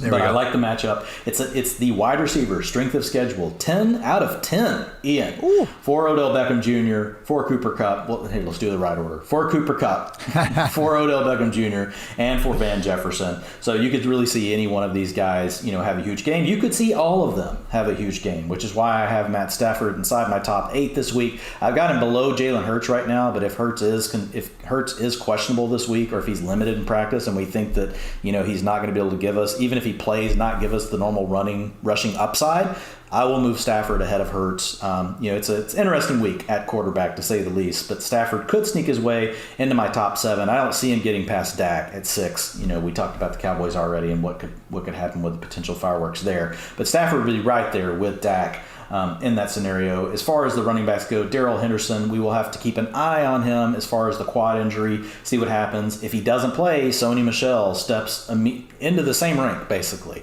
because he's going to get all of the work. And so Henderson has a great matchup, 9.4 out of 10 in the running back strength of schedule, a 69, plus 69 offensive line run blocking advantage, which is the number 2 on the slate for the weekend. So Henderson's just in an absolute smash spot, favored by 12.5 points. Like, you can't really ask for much better. Like, if I knew Henderson was completely healthy, I might bump him up one more spot than where I've got him. We'll have to keep an eye on that. The worst case is we don't want to see this be like down to a game time decision, and we're worried like, okay, is he going to get the full workload? Hopefully he'll get in a full practice by the end of the week. We hear he's going to be good to go and we can use him. If not, we just want to be able to pivot off of him and use Sony Michel. I think if he's active, again, we could always get a report that changes thing, but when we had that week 4 game where he was coming back from the injury, I think he was even like a game time call there. He was questionable leading up to the game. And he's always hurt, so it's tough. Yeah. But he came in from there and he did play 90% snaps. So I know they're not the same injuries, but I feel like we've kind of seen this from the Rams in terms of if he's going to be out there, they will have his usual role. I wrote the same exact thing in my running back column, where if he's out, we are just putting Sony Michel back in there. They are essentially the same guy for fantasy purposes. Like right now, I have him at 8. If I have any concern about his injury, though, and I think it's just even a little bit of a doubt, like there's just some other players that are close enough, like Elijah Mitchell, Alvin Kamara, Cordarrelle Patterson, David Montgomery, like right there in that range. I could see me just dropping him below those, just because, like, if I worry that he could get re-injured in the game. It's so this news broke about Henderson's injury after we had recorded our waiver wire podcast. Obviously, Madison is still one. It's just so tough not knowing how severe this injury is for Henderson. I want to say I would prioritize Sony ahead of the Panthers running backs. You're definitely not getting anything this week from them. Where do you stand in like Michel versus Jamal Williams, Dwayne, knowing that we have more uncertainty with Michel if he'll even have the role? Yeah, I would still stay with Williams. And plus, I think that we could have a longer-term injury than what the Lions are leading on with Swift. Yeah. So it could be something where in 2 weeks they're just like, screw this, let's shut him down. We're not winning another game. What's the point in getting DeAndre Swift hurt? So I would keep him below those. I would still probably go after the Panthers guys, unless we do hear for sure that Henderson's going to be out and you get to use Michel. Then yes, I would bump Michel up in that case. But if it's just a situation where we don't know and you got to make a call on it, I would still go ahead and probably take the Panthers backs, just knowing that even if it's not going to be what we thought before, that CMC's out for the year, right? Yeah. And then after that, that's probably where I would slot, Michel in. Again, if we hear Henderson's out, like you're just trying to win this week to keep advancing in your playoffs or to get into your playoffs, like Sony Michel, is an absolute must get if he's on your waiver. And as we've brought up several times, like he is one of the highest end handcuffs out there. So hopefully you already had him on the bench anyway. You could at least imagine what it'd be like if you did. Hey, not to derail us, but just to throw it in there, we didn't talk about this name yesterday, but another sneaky one now at this point is Ronald Jones. Like with Leonard Fournette taking over all this work, and we're seeing Gio's work really reduced. Like somebody you can get for nothing, you can get for 1%. If all of a sudden, Leonard Fournette was hurt, like where would we rank Ronald Jones next week? He would be in our top 15. He'd probably be in our top 18. He'd be an every week starter. Yeah, he'd be an every week starter. He wouldn't get the passing work. We wouldn't expect him to replace Lenny. We would expect Gio to then get involved on the passing downs. But basically, we would get what we were getting from Fournette like 4 or 5 weeks ago before he had this expanded role. It'd be a two-back committee, knock on wood, that Keyshawn really Bond wouldn't. But in the freaking top-ranked scoring offense, very good point, Dwayne. That's why they pay you the big bucks. Football team at the Raiders, Las Vegas, 2.5-point favorites. Game total is at 49.5. How about Antonio Gibson on Monday night? Count them, 36 combined carries and targets on a 70% snap rate. I thought he looked healthier than he has arguably all season long, which was great to see. Unfortunately, J.D. McKissic is not as healthy. That was a scary moment. Got taken off on the stretcher. He was sitting up afterwards. I'm not sure what they ended up calling it, neck versus concussion. Obviously seems like something that could take him a week or so. So, we never wish injuries on anyone.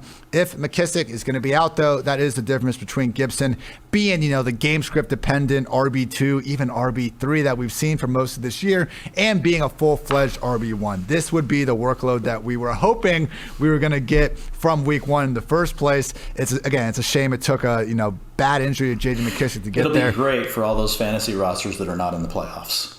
Exactly. Well put. But if you snuck one in with Antonio Gibson, it could be huge. It's a true, feature back role. If you go back to old Merrill Hodge, feature back. That's what you would have with Antonio Gibson. It might be exactly what happened with Kenyon Drake last year. Everyone used this first or second round pick on him. He disappointed for the first 8-9 weeks of the year.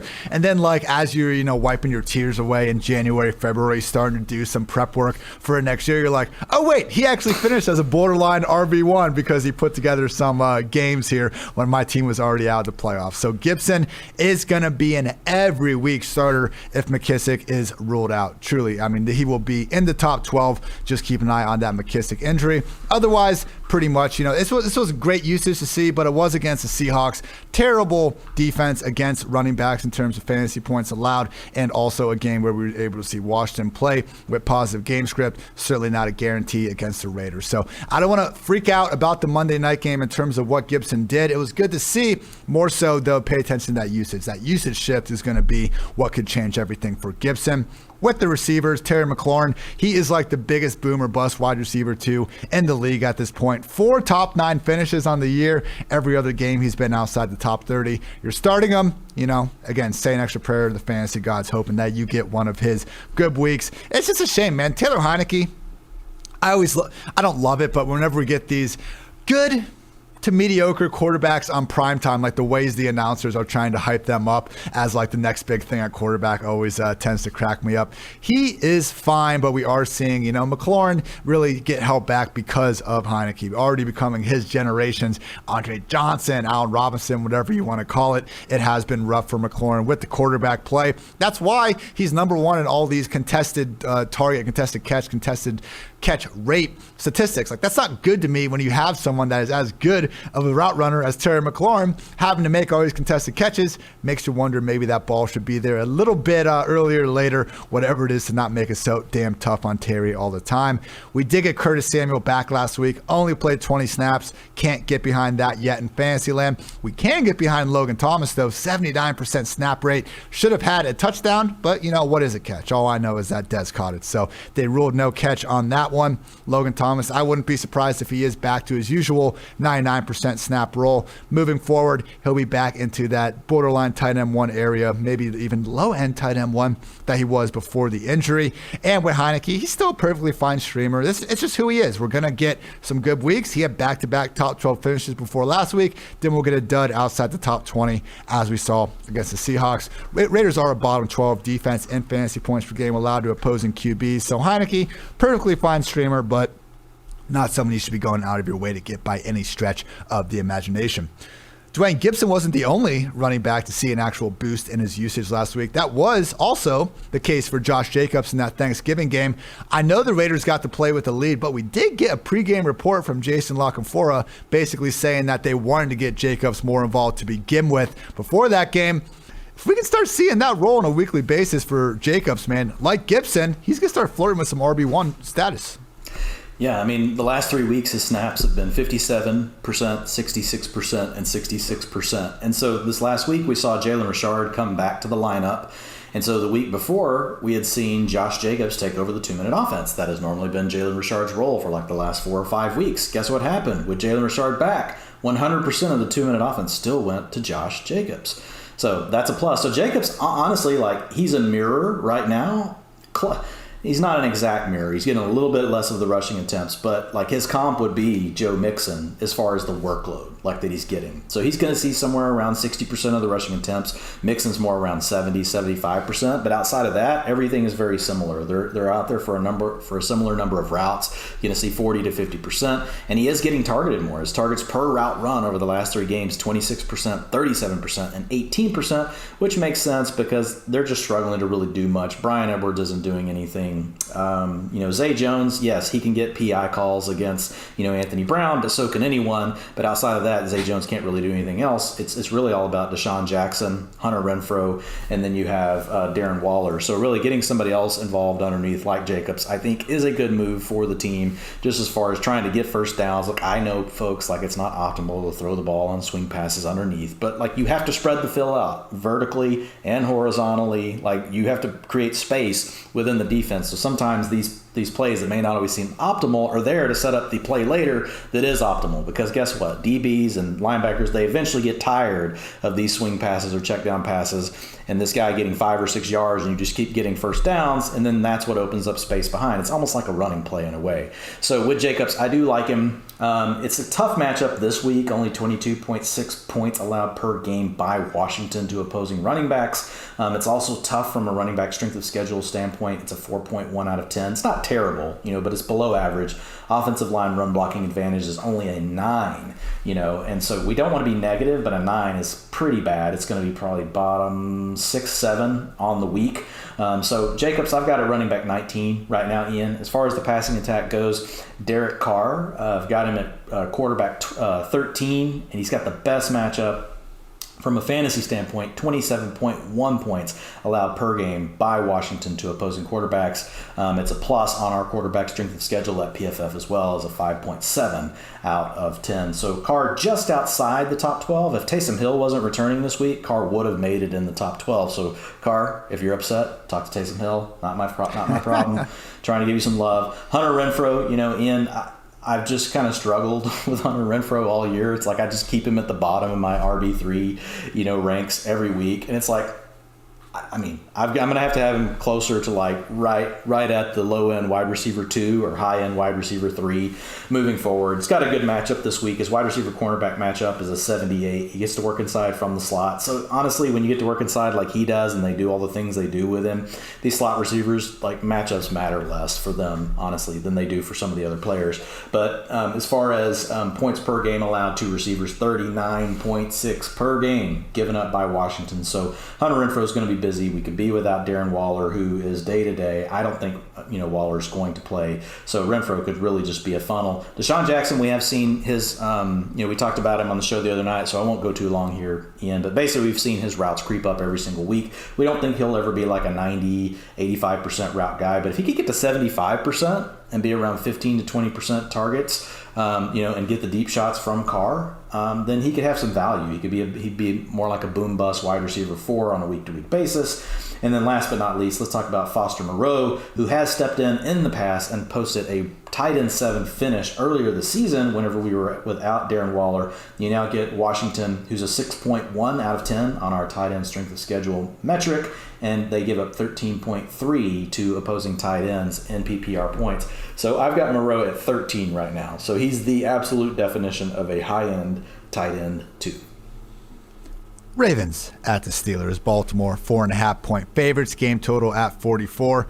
Gotta love when your quarterback throws 4 picks and still somehow finishes as a top 20 fantasy signal caller. That is the Lamar Jackson experience. I know it's been rough, but he faced a Dolphins defense that just blitzed the hell out of him and really kind of figured out his kryptonite, at least for the time being, that cover 0. Then he got a Browns defense that is pretty damn freaking good, as we have seen all year long. Now he gets a Steelers defense that just could not be further from what we usually are seeing on that side of the ball. And TJ Watt on the COVID list, they're not even going to be at 100% necessarily. We'll see if he is able to clear that in time.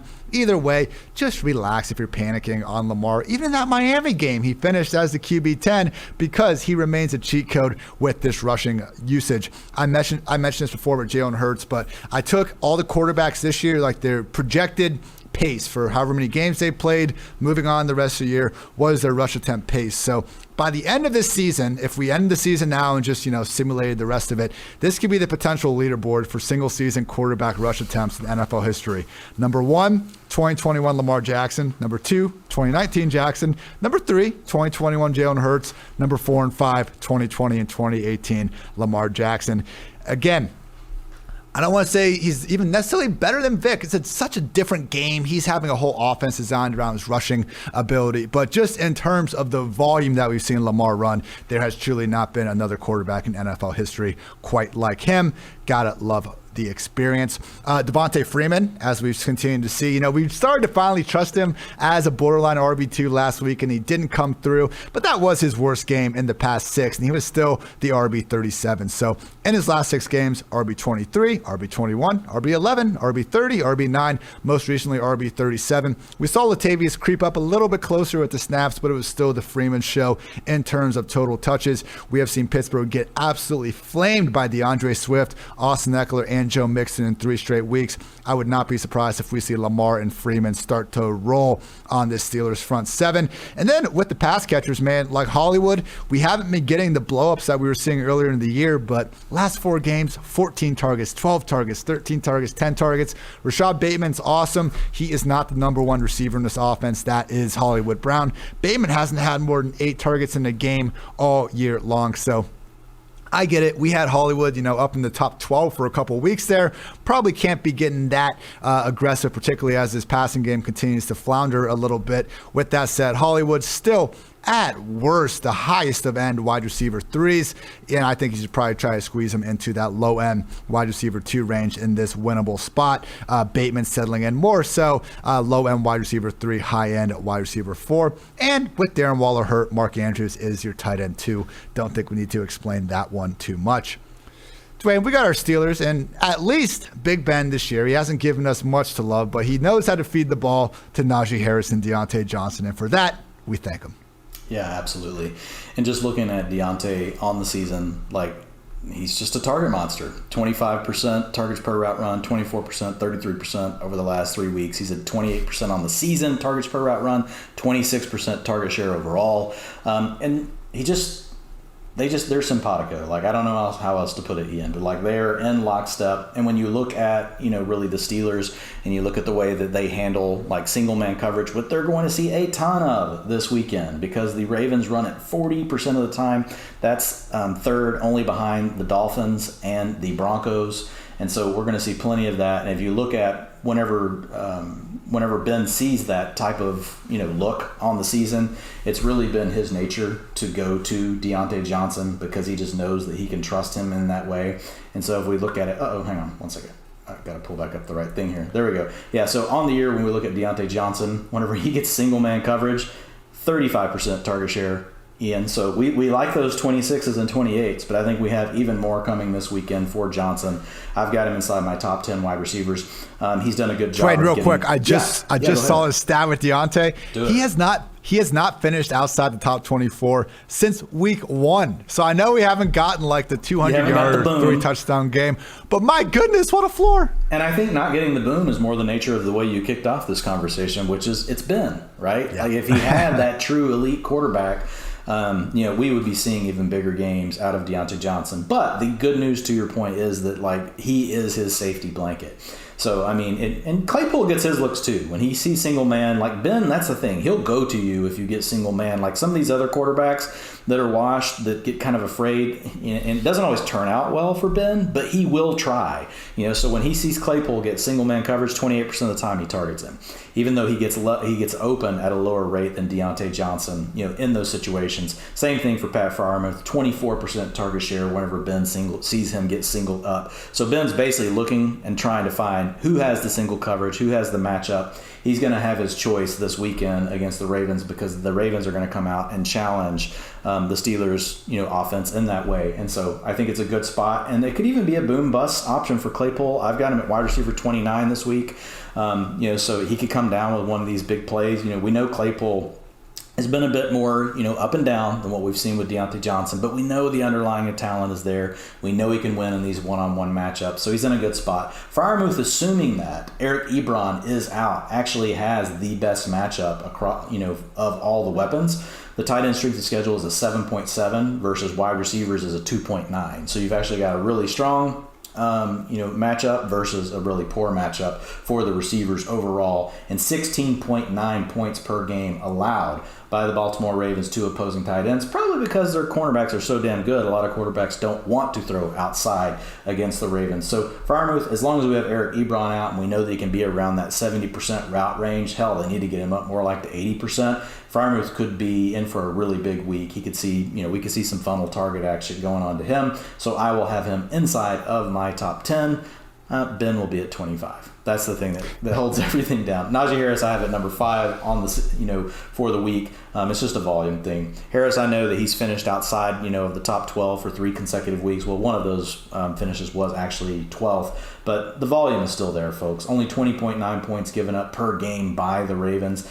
But look, whenever you're on the field for all the passing downs, you're getting all the early down work, it's just someone that you're going to play. If you want to move him down to 6 or 7, great, instead of having him at 4 or 5. It's just tough to move him any further than that, though, with the role that he has. Expected PPR points per game, last 3 years, there's 2019 Christian McCaffrey, there's 2020 Christian McCaffrey, and then 2021 Najee Harris. No, he's not CMC, but he's getting by on the volume. Real quick, we broke down the Giants game already, but in the middle of this podcast, we have found out that it will actually be Mike Glennon under center, likely because Daniel Jones suffered a strained neck in Week 12. It really doesn't change much. Like, you weren't going to start Daniel Jones. You're not going to you sure as hell aren't going to start Mike Glennon. We still need to continue to see what receivers are going to be healthy.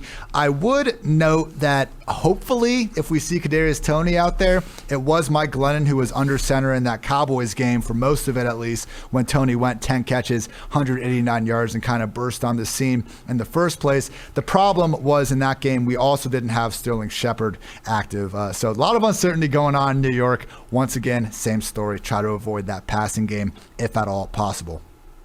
49ers at the Seahawks. San Fran, 3.5-point favorites. Game total is at 45.5. We gave Jimmy G a whole lot of shit in this podcast for the first 2 months, and now we are applauding the guy. PFF's highest graded quarterback since the 49ers Week 7 bye. No, we didn't get the Trey Lance experience that, we were hoping for when we probably drafted him a little higher than we should have back in August, but at least Jimmy G, he's gotten Ayuk going. He's gotten Debo going all year long. Elijah Mitchell, George Kittle, more weeks than not. Good on you, Jimmy G. Of course, we can't really treat him as more than a low-ceiling QB2 in fantasy because he doesn't run the ball, and this is just such a run-first offense more weeks than not. But either way, kudos to you, Jimmy. Already catching myself when I would normally be throwing you under the bus for some of these stats. So it all comes around, Dwayne. I want every quarterback in the league to be awesome because it's not fun to watch. So like when I shit on Baker Mayfield inexplicably like I'm doing right now, that's because the Browns have scored 14 or fewer points in 6 of their last 8 games. Like, I don't enjoy watching that.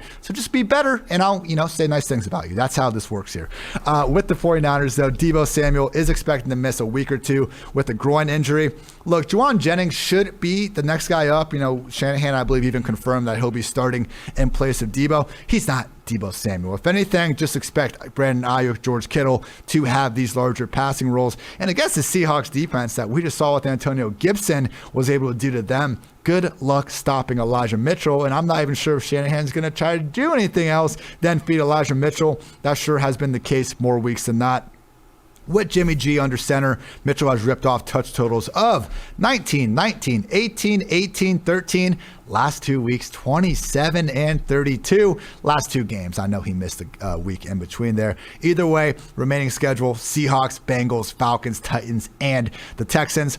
I've seen some victory laps in the industry about like the week 1 fab with Mitchell, and like I guess it's warranted. Like, we're seeing him have the role we were hoping for. I don't think anyone was thrilled that he had to miss like 6 weeks after we immediately blew all the fab on him. So I'm not going to hurt myself patting myself on the back. And Dwayne, I don't think you are either for recommending that back then. But either way, he has the role now, and he is looking like a legit RB1.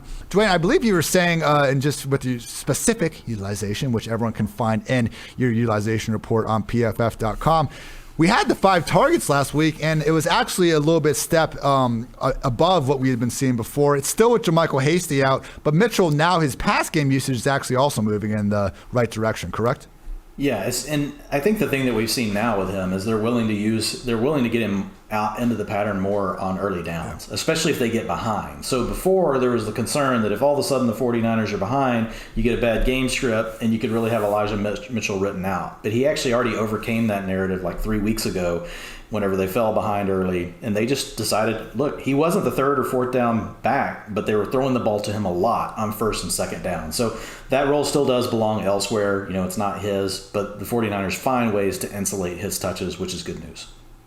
Love that. And yeah, I sent out a nice little, I think it was 99 seconds of some of his highlights this year. A little Twitter video for you all. And some people brought up the point like, oh man, just look at those wide open lanes. My grandma could run through those holes. Whatever. The 49ers have the third ranked. That's the beauty of the 49ers running game. That's why everyone spent so much in fat on him, is those running lanes. Exactly. So, no, I'm not sitting here saying Elijah Mitchell is the second coming of Barry Sanders. Just realize he's running behind a great line. He's getting fed the hell out of the ball, and he's at least making good things happen with it more weeks than not. So that is PFF's third-ranked offensive line in team run blocking grade. Fire up Mitchell, fire up Kittle, fire up Brandon Ayuk. I guess last thing here, Dwain, how far are we going up with Ayuk? Wide receiver 2 range? We can't just replace Debo or anything, but man, top 24 with Ayuk. We're back, baby. Yeah, it's funny. I went in and highlighted his name because I was just going to talk about it briefly when you threw it over to me. Man, I've got him right now at 16, but nice. It's like I think I'm going to actually have him a couple of spots higher. There's still some news to break, right? Are we going to get Antonio Brown back? There's some other things like that. But, I mean, it's going to be hard. He won't be outside my top 20 for sure. So got him at 16 right now. But honestly, like the two guys I'm about to have to talk about, DK Metcalf and Tyler Lockett, like I kind of feel better about Brandon Ayuk right now. It's like, oh my God. Like it's terrible.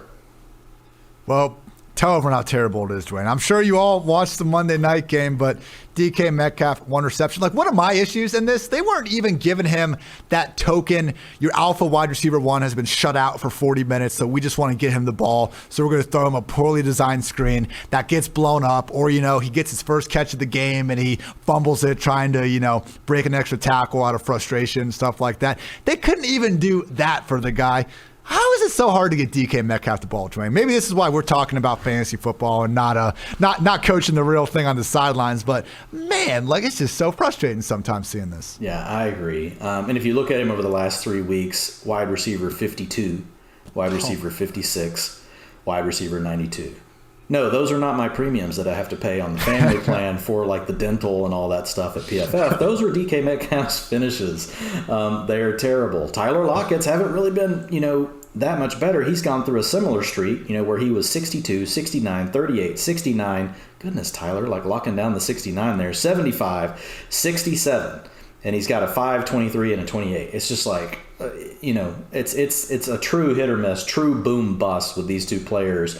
And you just have to stomach it because DK Metcalf is an awesome player, right? You know that Tyler Lockett is a good player. But if you're in a shallow format, like if you're only in an 8-team league, there might be ways where I'm not playing these guys. It's still gonna be really hard because it's hard. Even as I sit here and look at my top 24, Ian, there's no way I can get them all the way outside of it, even if I wanted to. But I am thinking about dropping them down just a little bit more versus some of these other guys. But it gets kind of dicey. Like if we hear Hopkins is healthy all week, full practice, fully back, I'm going to move DeAndre Hopkins above him. If Amari Cooper's 100% ready to go, I'm going to move him above him.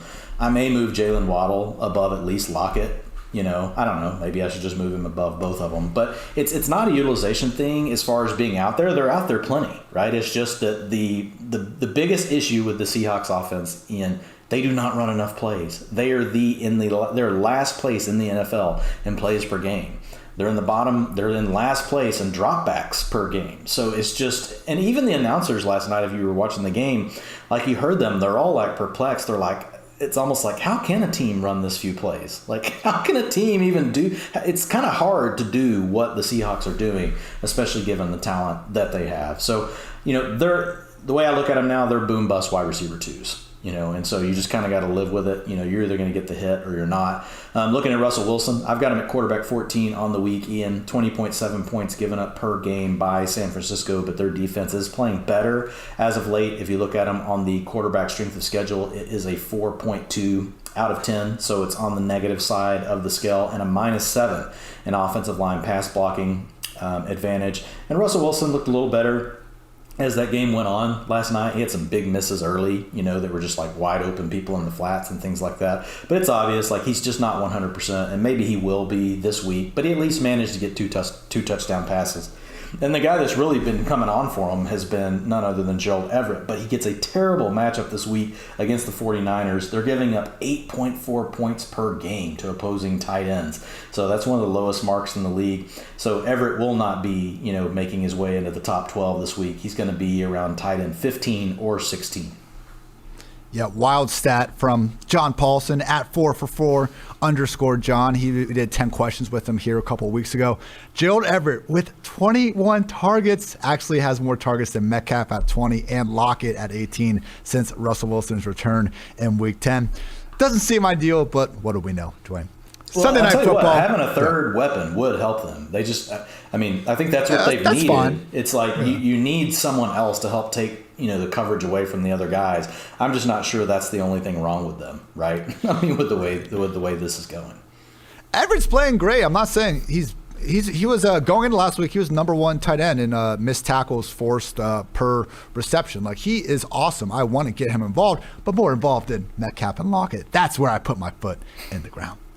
Broncos at the Chiefs. Sunday Night Football. Kansas City is sitting as a 10-point favorite, game total at 47. So we did not get the post by Javonte Williams mega bump we were hoping for, but he has now outsnapped Melvin Gordon in back-to-back weeks. Could some of that last week been due to Gordon getting shaken up early in the game? Potentially. But either way, this has kind of been why we've been talking about trying to acquire Javonte for weeks, because we have someone that at worst is going to continue to be an RB3 in our ranks that has the potential to finish, inside the top 24, even the top 12 like he did last week when he's able to rip off a big player, score a touchdown, and we have a decent floor. And this really is true for both of these guys. And then we have, quote unquote, league winning upside if an injury were to happen. So Melvin Gordon has been a top 30 running back in 6 straight games. Javonte has hit that mark in 5 of his last 7. So they're going to continue to be ranked inside the top 30, and you continue to feel pretty good, albeit not great, about starting them.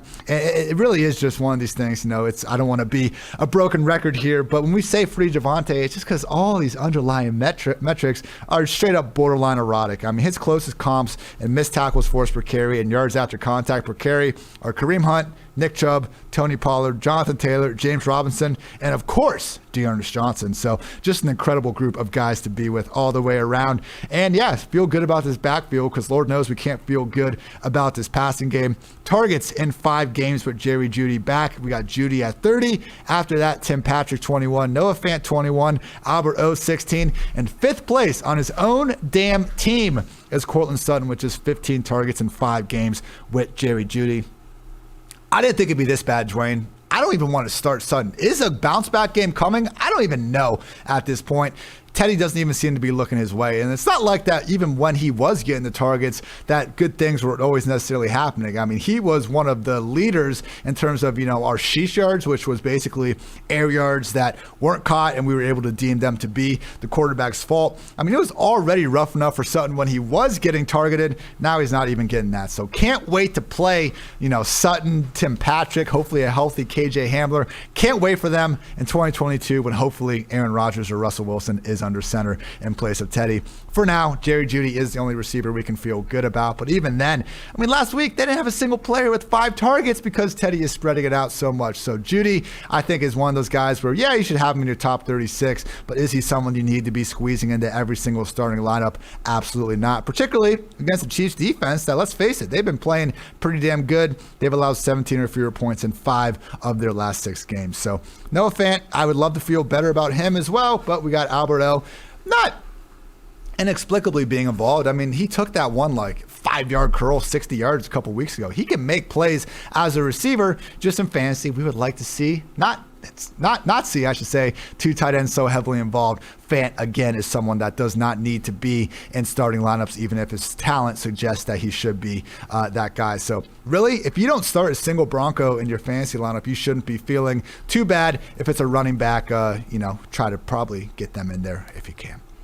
With the Chiefs, Dwayne, coming off the bye, here's to hoping they got their offense figured out, because let's face it, other than that Raiders game, it just hasn't been the unit that we're used to seeing here really for the better part of the last 2 months. Yeah, so I mean, the plus that they get is they're going to see a ton of man coverage this weekend, so they know what they're going to get from the Broncos, so it's not really tough to scheme it up. It's just a matter of, hey, go out and execute. And that's really the kind of team that the Chiefs are, right? When you give them that kind of game plan where it's like, oh, okay, Tyreek Hill's going to get single looks, nice. Travis Kelce's going to get single looks, okay. And so I think that's just really what you're going to see. Tyreek Hill is targeted 31% of the time he gets a single man look. Kelce's 21%. So I think this is going to be a big game for Tyreek Hill. He's going to be on an island multiple times, and we know what that means, Ian. All it takes is one slip by the DB, or just Tyreek Hill being Tyreek Hill, and Patrick Mahomes being Patrick Mahomes and saying, yes, we will take you up on this challenge of you're going to cover Tyreek Hill with one player. Remember what happened last year whenever the Bucs, the first time that they played the Chiefs, remember they ran all that man coverage, and Tyreek Hill, like at halftime, had like 200 yards. He was just like housing them.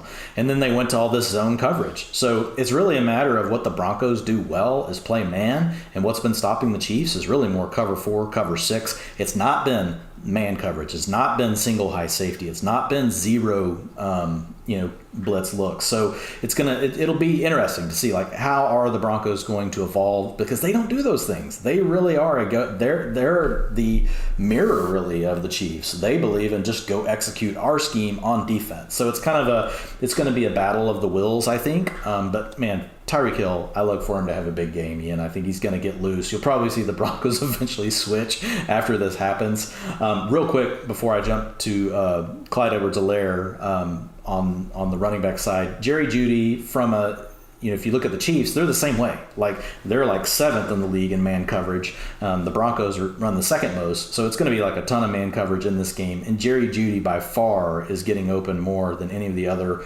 receivers for the Broncos, and you're going to see more blitzes dialed up by Spagnuolo against Teddy Bridgewater. So I agree with you. If you're going to use any receiver this weekend from the Broncos, Jerry Jeudy, and yeah, it is still kind of iffy because things get spread out so much, but he is getting open 60% of the time that he faces a single man coverage. Against press coverage, he's getting off the line, getting open 33%, which is also good. The league average is around 20%. So Jerry Jeudy, even though it's a limited sample size, he has been doing his part.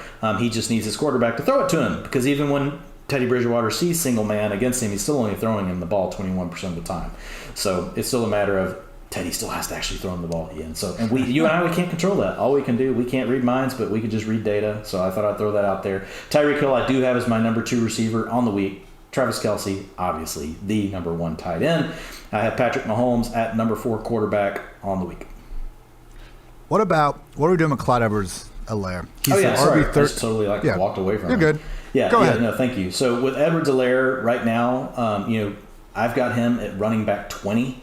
The Broncos are kind of a tough matchup, 21.5 points given up per game, so that's going to be in the bottom third of the league. The matchup is neutral, from like our metrics read it as neutral. Running back strength of schedule is a 6.3, and then offensive line run blocking advantage is a 53. So I've got him inside my top 24, but I'm still not 100% sold on it, just because we saw last game, Ian, Darrell Williams still handled all of the long down distance, all the 2-minute work, and 100% of the short down and distance work. So it's a really, and Edwards-Helaire, we could see his role expand, like he gets another week off with the bye, but it wasn't like Darrell Williams was playing bad. So I don't think we can just assume that it's a given. So it's just tough to get Edwards-Helaire much higher than that. Honestly, he may come down just a little bit for me, but I mean, he's right in that range now with the guys you just talked about. Melvin Gordon has to share time. Javonte Williams has to share time.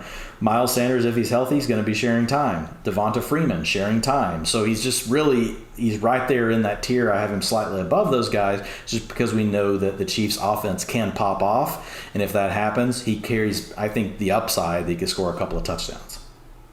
It was his first game back from injury. It would make sense if his role increases, but we don't know that for sure because Darrell has been doing fine with his opportunities. RB20 does feel a little bit high to me until we are positive about that because, and we said this even before Clyde got hurt, we touted him as a sell high candidate, not because we knew he was going to get injured, but because he was having his only success with these like 100-yard rushing touchdown games. He hasn't done anything as a receiver this year. He has 12 targets in 6 games. Yeah. I mean, Darrell Williams had 12 targets in weeks 10 and 11 alone. And when you look at it, again, in terms of expected PPR points, pure volume study, Clyde's only the RB 37 in terms of expected PPR points per game. So I can see it where he becomes a solid upside RB2 down the way, but he needs to overtake there. And really the only reason he makes 20 is we've just got a lot of teams on bye this week. You get two Browns running backs that are out. So, just real quick, I'm going to name the running backs I have after him, and you name if you think I should move any of these guys above Edwards-Helaire. Melvin Gordon, Javonte Williams, Miles Sanders, Devonta Freeman, Tony Pollard, Damian Harris. I would consider Freeman and maybe the Broncos backs just to be a dick in this case study. But I think it's right there. Like, it's tough. Like, would we be surprised if any one of those backs led that group? No, that's kind of the point. So. Yeah. It feels high, but I know when I do my ranks tonight, I'm going to have a hard time putting him more than like 3 or 4 spots below that. So, but well done. I know you will. Yes. I'm going to look in the morning. First thing I'm going to do is wake up and I'm going to look at Ian's ranks. Just set the alarm in your phone, like with that label. Look at Ian's ranks as we get here. Yeah, that's what I'm going to do. Final note before we move on, just a fun little thing we were talking about in the PFF offices on Sunday. We're seeing like Ewing theory on steroids happening kind of with this Von Miller trade. As everyone probably knows, Bill Simmons coined it back in the 90s where when Patrick Ewing got hurt for the Knicks, they actually ended up playing better. So the Ewing theory is basically based on this idea of a team getting better without their best player. And since trading Von Miller, the Broncos are 2-1 and the Rams are 0-3. So not only have we seen the Broncos playing a little bit better without Von Miller, the Rams have been worse. Just a fun little storyline to keep track of. Final game, though, Monday Night Football. Patriots at the Bills. Manning cast is back for this one. Buffalo, 2.5-point favorite. Game total at 44. So, I don't want this to become the shit on Mac Jones hour. I'll just be brief with it. Could you just take it back to Baker Mayfield? Let's not do it to Mac Jones, too. Come on. This is true. Well, Mac Jones is like legitimately playing great football. I'm just trying to maybe chill on completely crowning him. But I don't know if that many people are. I might be making that mistake like we see on Twitter where I see it quite a bit. It happens sometimes, but the sarcastic font where you like capitalize every other letter, like someone will be like, oh, Keenan Allen can't run good routes. Like, you're yelling at like an argument that doesn't actually exist. So at the risk of doing that myself here, again, I just think it's more, you see the numbers, but when you watch him actually play, you kind of see why we shouldn't be quite as impressed as maybe some other people are or aren't in the world. And the big kind of thing that, Dwayne, we both came to the same conclusion with separately last week is this short of sticks leaderboard. These are the quarterbacks that have consistently thrown short of the first down marker the most this year. Jared Goff, Ben Roethlisberger, Tua, Mike White, Andy Dalton, and then Mac Jones. So that's really, and I'm not saying that's a terrible thing. We don't want to be forcing the ball downfield to cover guys, but at the same time, we haven't seen Mac really, I think, put that part of his game at a high enough level yet. Obviously, he's 11 games into his rookie year. I'm sure he'll improve, but this is why I am bringing up my first kicker stat of the year, everyone. First kicker stat ever on this pod. That's why Nick Folk is the kicker one by 32 freaking points this year because, when it's 3rd and 10, you need 8 yards. Mac Jones will get you 8 yards. You need 10 yards. Mac Jones will get you 8 yards. That's basically what we're looking at here. And because of that, man, and he's also spreading the ball around. All good things for the Patriots who are on a 6-game win streak. We just can't really get behind these receivers. So we talked about Kendrick Bourne on the waiver wire pod. He's fine if you need someone to go out there that's going to probably be ranked in our top 40, top 45 more weeks than not. Go get him. But between him, Jacoby, Nelson Aguilar, Hunter Henry, Jonnu Smith, there's just Brandon Bolden, so many mouths to feed and an offense that wants to be run first when they can. It's just a tough one, especially in this bad matchup. Even with Tre'Davious White done for the year, I'm just not really trying to start anyone involved in this passing game. And honestly, the same is true for the run game. Like, it's so unfortunate that we have, I believe, the league's 7th-ranked scoring offense. There's not a single player in it I can feel really great about playing in Fantasyland, particularly with this matchup. I mean, okay, we all saw Jonathan Taylor score 5 touchdowns against this Bills D, but the Bills have only allowed 4 running backs to clear 10 PPR points all season. Taylor had that game. Derrick Henry had a big game. Michael Carter helped get there on 4 catches, 43 yards. Antonio Gibson took a screen, 73 yards to the house against them. Those are your only 4 running backs with even 10 PPR points. Right now, we got Damon Harris and Ramondre Stevenson splitting early down work, which has been fine because they keep winning these games by double-digit point totals. But Brandon Bolden still takes all the pass down work, and because of that, man, like I'm not surprised you got Harris at the bottom of the tier in our Clyde Edwards-Helaire exercise. I think that's a fine spot for Harris. I would still rank him just ahead of Stevenson, but it's why we can't get behind either of these guys as anything more than basically a higher end RB3 at this point. I would say touchdown dependent RB3 as the specific lingo there. So wish I could feel better about this Patriots offense. They're killing it in real life, just don't have enough concentrated volume for really anyone other than Nick Folk to do it. So if you're into the kicker thing, go get Nick Folk. I'm going to take a shower after this podcast. Just even talking about that position gets my gears grinding. I was even proposing last night, Dwayne, the Washington kicker got hurt. I came up with a solution for how to stop getting kickers hurt. We removed them from the game. So now I'm trying to help fellow humans not get injured, help families not have to deal with, hurt relatives. So you want to call me a bad guy, then that's on you. But Dwayne, getting back on subject here, we got the Buffalo Bills. And again, I brought this up earlier, but it has been the Josh Allen roller coaster this year. In week 1, he was the QB 16 in PFF passing grade. Middle of the pack. We all know that. There's 32 teams. He finished 16th. Since then, he has either been a top 7 quarterback or he has been 24th or worse.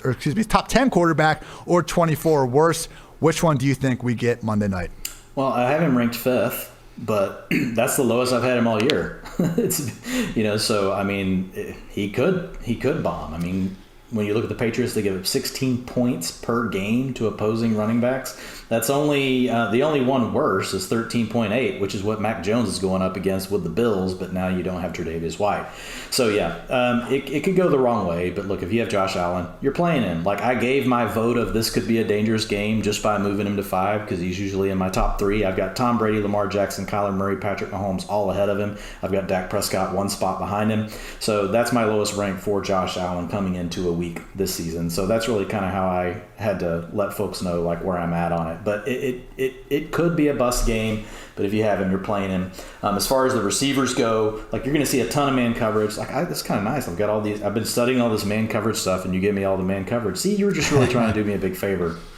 When you look at the Patriots, they use it the 3rd most. Did you see that route Stephon Diggs had on Marshawn Lattimore inside the 5? It was ridiculous, man. He is so good. That's why I was talking about the Marshawn. That's when I was talking about Lattimore and shadow coverage. Like, okay, he's lost, but look who he's losing to. He's losing to Metcalf on a deep ball, Evans on a deep ball, Diggs one-on-one on the goal line. Like, that's why with these shadow corners, you gotta go see it.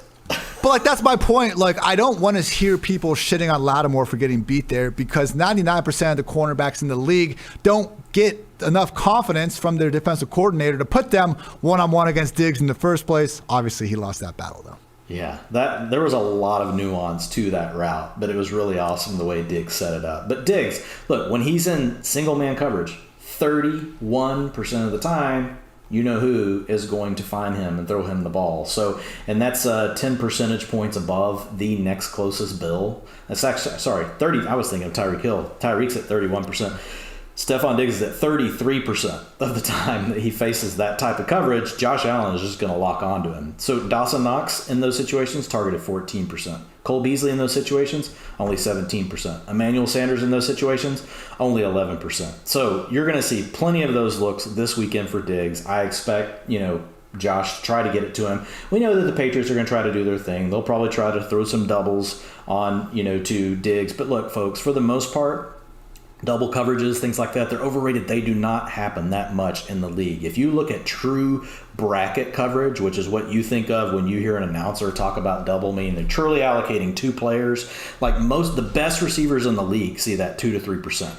What you do see more of is help coverage. So you could see help coverage up to 20, 30%. That means that basically you've got an extra defender cheating your way. Then if the quarterback does go there on the first read, they're going to be breaking on that. But it doesn't always work out that way, right? So there are ways that the Patriots will be looking to add help around Diggs, but he's going to see plenty of matchups in single, and he's going to have plenty of targets from Josh Allen, and he's going to have a chance to break a big play. So I like these opportunities like this for these guys like Diggs that you're talking about, Ian. It doesn't really matter who shadows them. They're always going to have a chance to win, and I think Diggs fits squarely into that realm this weekend. So I've got Diggs at wide receiver number 6, despite the fact that the Patriots only give up 29.4 points to opposing wide receivers. I still feel good about Diggs. I've got him ahead of Jamar Chase, Terry McLaurin, just above Adam Thielen, and ahead of Deontay Johnson. Love all those guys, but I've got Diggs ahead of those, despite the fact that they have better matchups.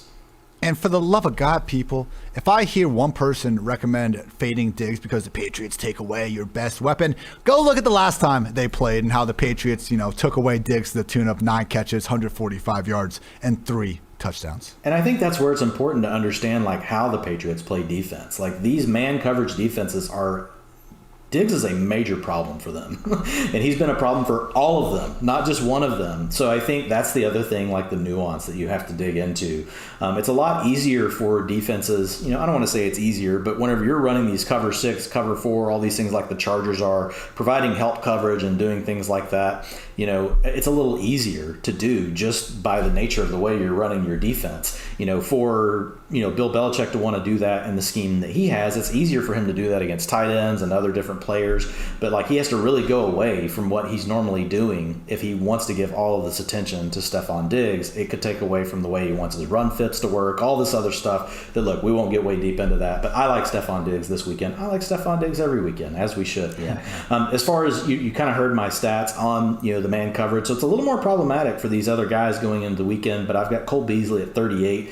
Emmanuel Sanders I've got right now at 45, and he could pop back up at any point. Just right now we're kind of on a tough run for Sanders as far as, it's been a bit thin, for Emmanuel Sanders over the last several games. It kind of sounds like a DK Metcalf stat line: 60, 62, 48, 33, 110. Those are his finishes and that's going backwards. So his most recent one was a 60.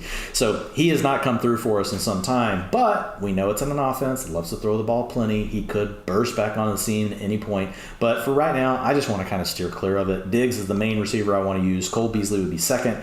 Second would be Dawson Knox. Third would be Cole Beasley. So I think Knox, is just this guy that's really tough because teams are so used to having to pay attention to all these receivers, and now all of a sudden he's kind of blossoming into this good player. His targets per route aren't great, but he's out there 90 to 95% of the time the team drop backs to pass. So even if you're not at the 20% mark, even if you're around 17, 16, you can still be really good, especially in an offense like the one that the Bills run, where we know they can explode for these big points regardless of who they are facing off against. So Dawson Knox right now, I'm going to have him borderline. He's going to be a low-end tight end 1 this week. So I'll have him ahead of Noah Fant, but I'll have him just behind names like Pat Freiermuth, probably Zach Ertz. I haven't decided. Am I putting him over or under Zach Ertz, Ian? Right now I've got him 1 spot under. What are we doing with the running backs? They can't be in the top 30. I was just not going to talk about them, but Devin Singletary I have at 34, and Matt Breida I have at 37. Look, Breida's done more with his opportunities, but he's still just really complimentary. He's getting 30%, of the work. And so at some point that's going to catch up with him unless they expand his role, which, to be fair, if anybody has given them a reason this season to give them more looks out of their backfield, it's Breida, because Singletary nor Moss have done anything. So Breida, I prefer to keep him, on my bench. I don't mind rostering him just because I'd hope he'd get more work, but I don't know that he's built for pass pro or these other things. I don't know how much his role truly can expand. But Devin Singletary, quietly last week, and maybe that's just the word. It's just, quietly. That seems to be, anytime you talk about the backs for Buffalo, we should preface it with quietly, because they're not going to do very much, because it's really a 3 to 4 way split once you add Josh Allen in. But Singletary, 68% of the snaps, 54% of the rushing attempts, 66% of the routes. All these things that we sometimes get excited about, and then it's but the fantasy production never follows. But theoretically, it should be there, Ian. It could happen. Are we going to count on it? No. It's just so tough, too, because, he has the percentages, and a normal backfield would produce a usable fantasy running back. Bills running backs this year, though, 31st in carries, 26th in rush attempts inside the 5, just 19th in targets. That is the Josh Allen experience. Good for pretty much everyone except for his running backs. That's going to wrap up this edition of the PFF Fantasy Football Podcast. Real quick, I want to thank everyone that has reached out about doing some of the listener surveys. I'm about to reach out to another big group of you that have DM'd me, and thank you again. Just wanted to see how many of these we're planning on doing, and the answer is quite a few. So I've already accomplished a few of that, but basically we are just looking for a super short interview. It'll take less than 10 minutes to get some of your feedback about the podcast. If you're a fan, again, we just want to know how to improve. If you're not a fan, maybe be nice, but we also want to know how to improve. And if you just, again, can take maybe 10 short minutes, we would love to hear from you. You can DM me on Twitter at iHartitz, IHARTITZ. No, I don't necessarily heart tits, but that's just how my name is spelled. And the Twitter handle is accordingly with that. So shoot me a DM. I'll reach out and we'll get that set up. Thank you again for everyone who has reached out already. And I also want to point out that you can still get 40% off any PFF subscription if you use code CYBER40. We have grades and data live for every single player who logged a snap last week. Go check out the highest graded players from week 12, and we offer so much more. All of our locked article content, the utilization report, the mismatch manifesto. Well, that's actually free because I'm a nice guy, but plenty of other stuff is out there that you can all get with that PFF. So weekly player rankings, strength of schedule tool, betting dashboards, player props, all that and much more. Again, that's promo code CYBER40. Support the pod. Go get yourself a subscription. CYBER40, 40% off. Also want to give a shout out to our friends at Fantrax. Fantrax is free fantasy football league manager. League Manager is the most customizable, easy to use, and feature-rich platform in the entire industry. PFF is playing our leagues on Fantrax this season. You can set up your leagues exactly the way you want. Want to get rid of kickers and defense? You want to add more flex spots? You can do that and also complete multi-team trades or even be able to trade fab or future year picks. Fantrax can do it all for free. And for you fantasy hockey and fantasy basketball fans, fantasy baseball even, seasons are fast approaching, so be sure to create a new league or bring over those existing leagues to Fantrax. They're giving away signed jerseys to a few lucky fans, so sign up now at fantrax.com/PFF. Again, that's fantrax.com/PFF to be eligible for some of those signed jerseys. Also, DraftKings football fans, I'm sure we all love an action-packed, high-scoring NFL game, but with the latest no-brainer from DraftKings Sportsbook, an official sports betting partner of the NFL, you'll be a winner once a single point is scored. New customers who bet just $1 on any team to score can win $100 in free bets. It's that simple. Download DraftKings Sportsbook app now. Use promo code PFF. Bet $1 on any team to score and win $100 in free bets. If they score, you score. Promo code PFF this week at DraftKings Sportsbook, an official sports betting partner of the NFL. Must be 21 or older. New Jersey, Indiana, or Pennsylvania only. New customers only. Minimum $5 deposit, $1 wager, one per customer. Restrictions apply. See DraftKings.com/sportsbook for details. Gambling problem? Call 1-800-GAMBLER. And also, whether it's football success or financial savvy, the right questions help set the stage for winning strategies. Western Southern is teaming up with PFF's very own Chris Collinsworth to share insights that can help put you ahead on both your fantasy and financial scoreboards. You can hear about Chris's old playing days, behind the scenes with Al Michaels on Sunday Night Football. Maybe a need to know for your financial future. You can submit all those questions at westernsouthern.com/askchris and find the answers on the Chris Collinsworth podcast and Western Southern's Instagram. One more time, that is westernsouthern.com/askchris. If you're watching on YouTube, check out the link in the description below. Remember, Western Southern, you can rest assured on game day. Thought I killed those ad reads, Dwain. Pat myself on the back right there. Great day to be gritty, as always. And we're wrapped up here, man. Anything else you want to get off your chest? No, man. I don't think I can talk anymore, but looking forward to the feedback on the pod and seeing what we can do even better next year. Appreciate that. As always looking to improve. And as always, we thank you for listening. For Dwain, I'm Ian. Thank you again. Until next time, take care, everybody.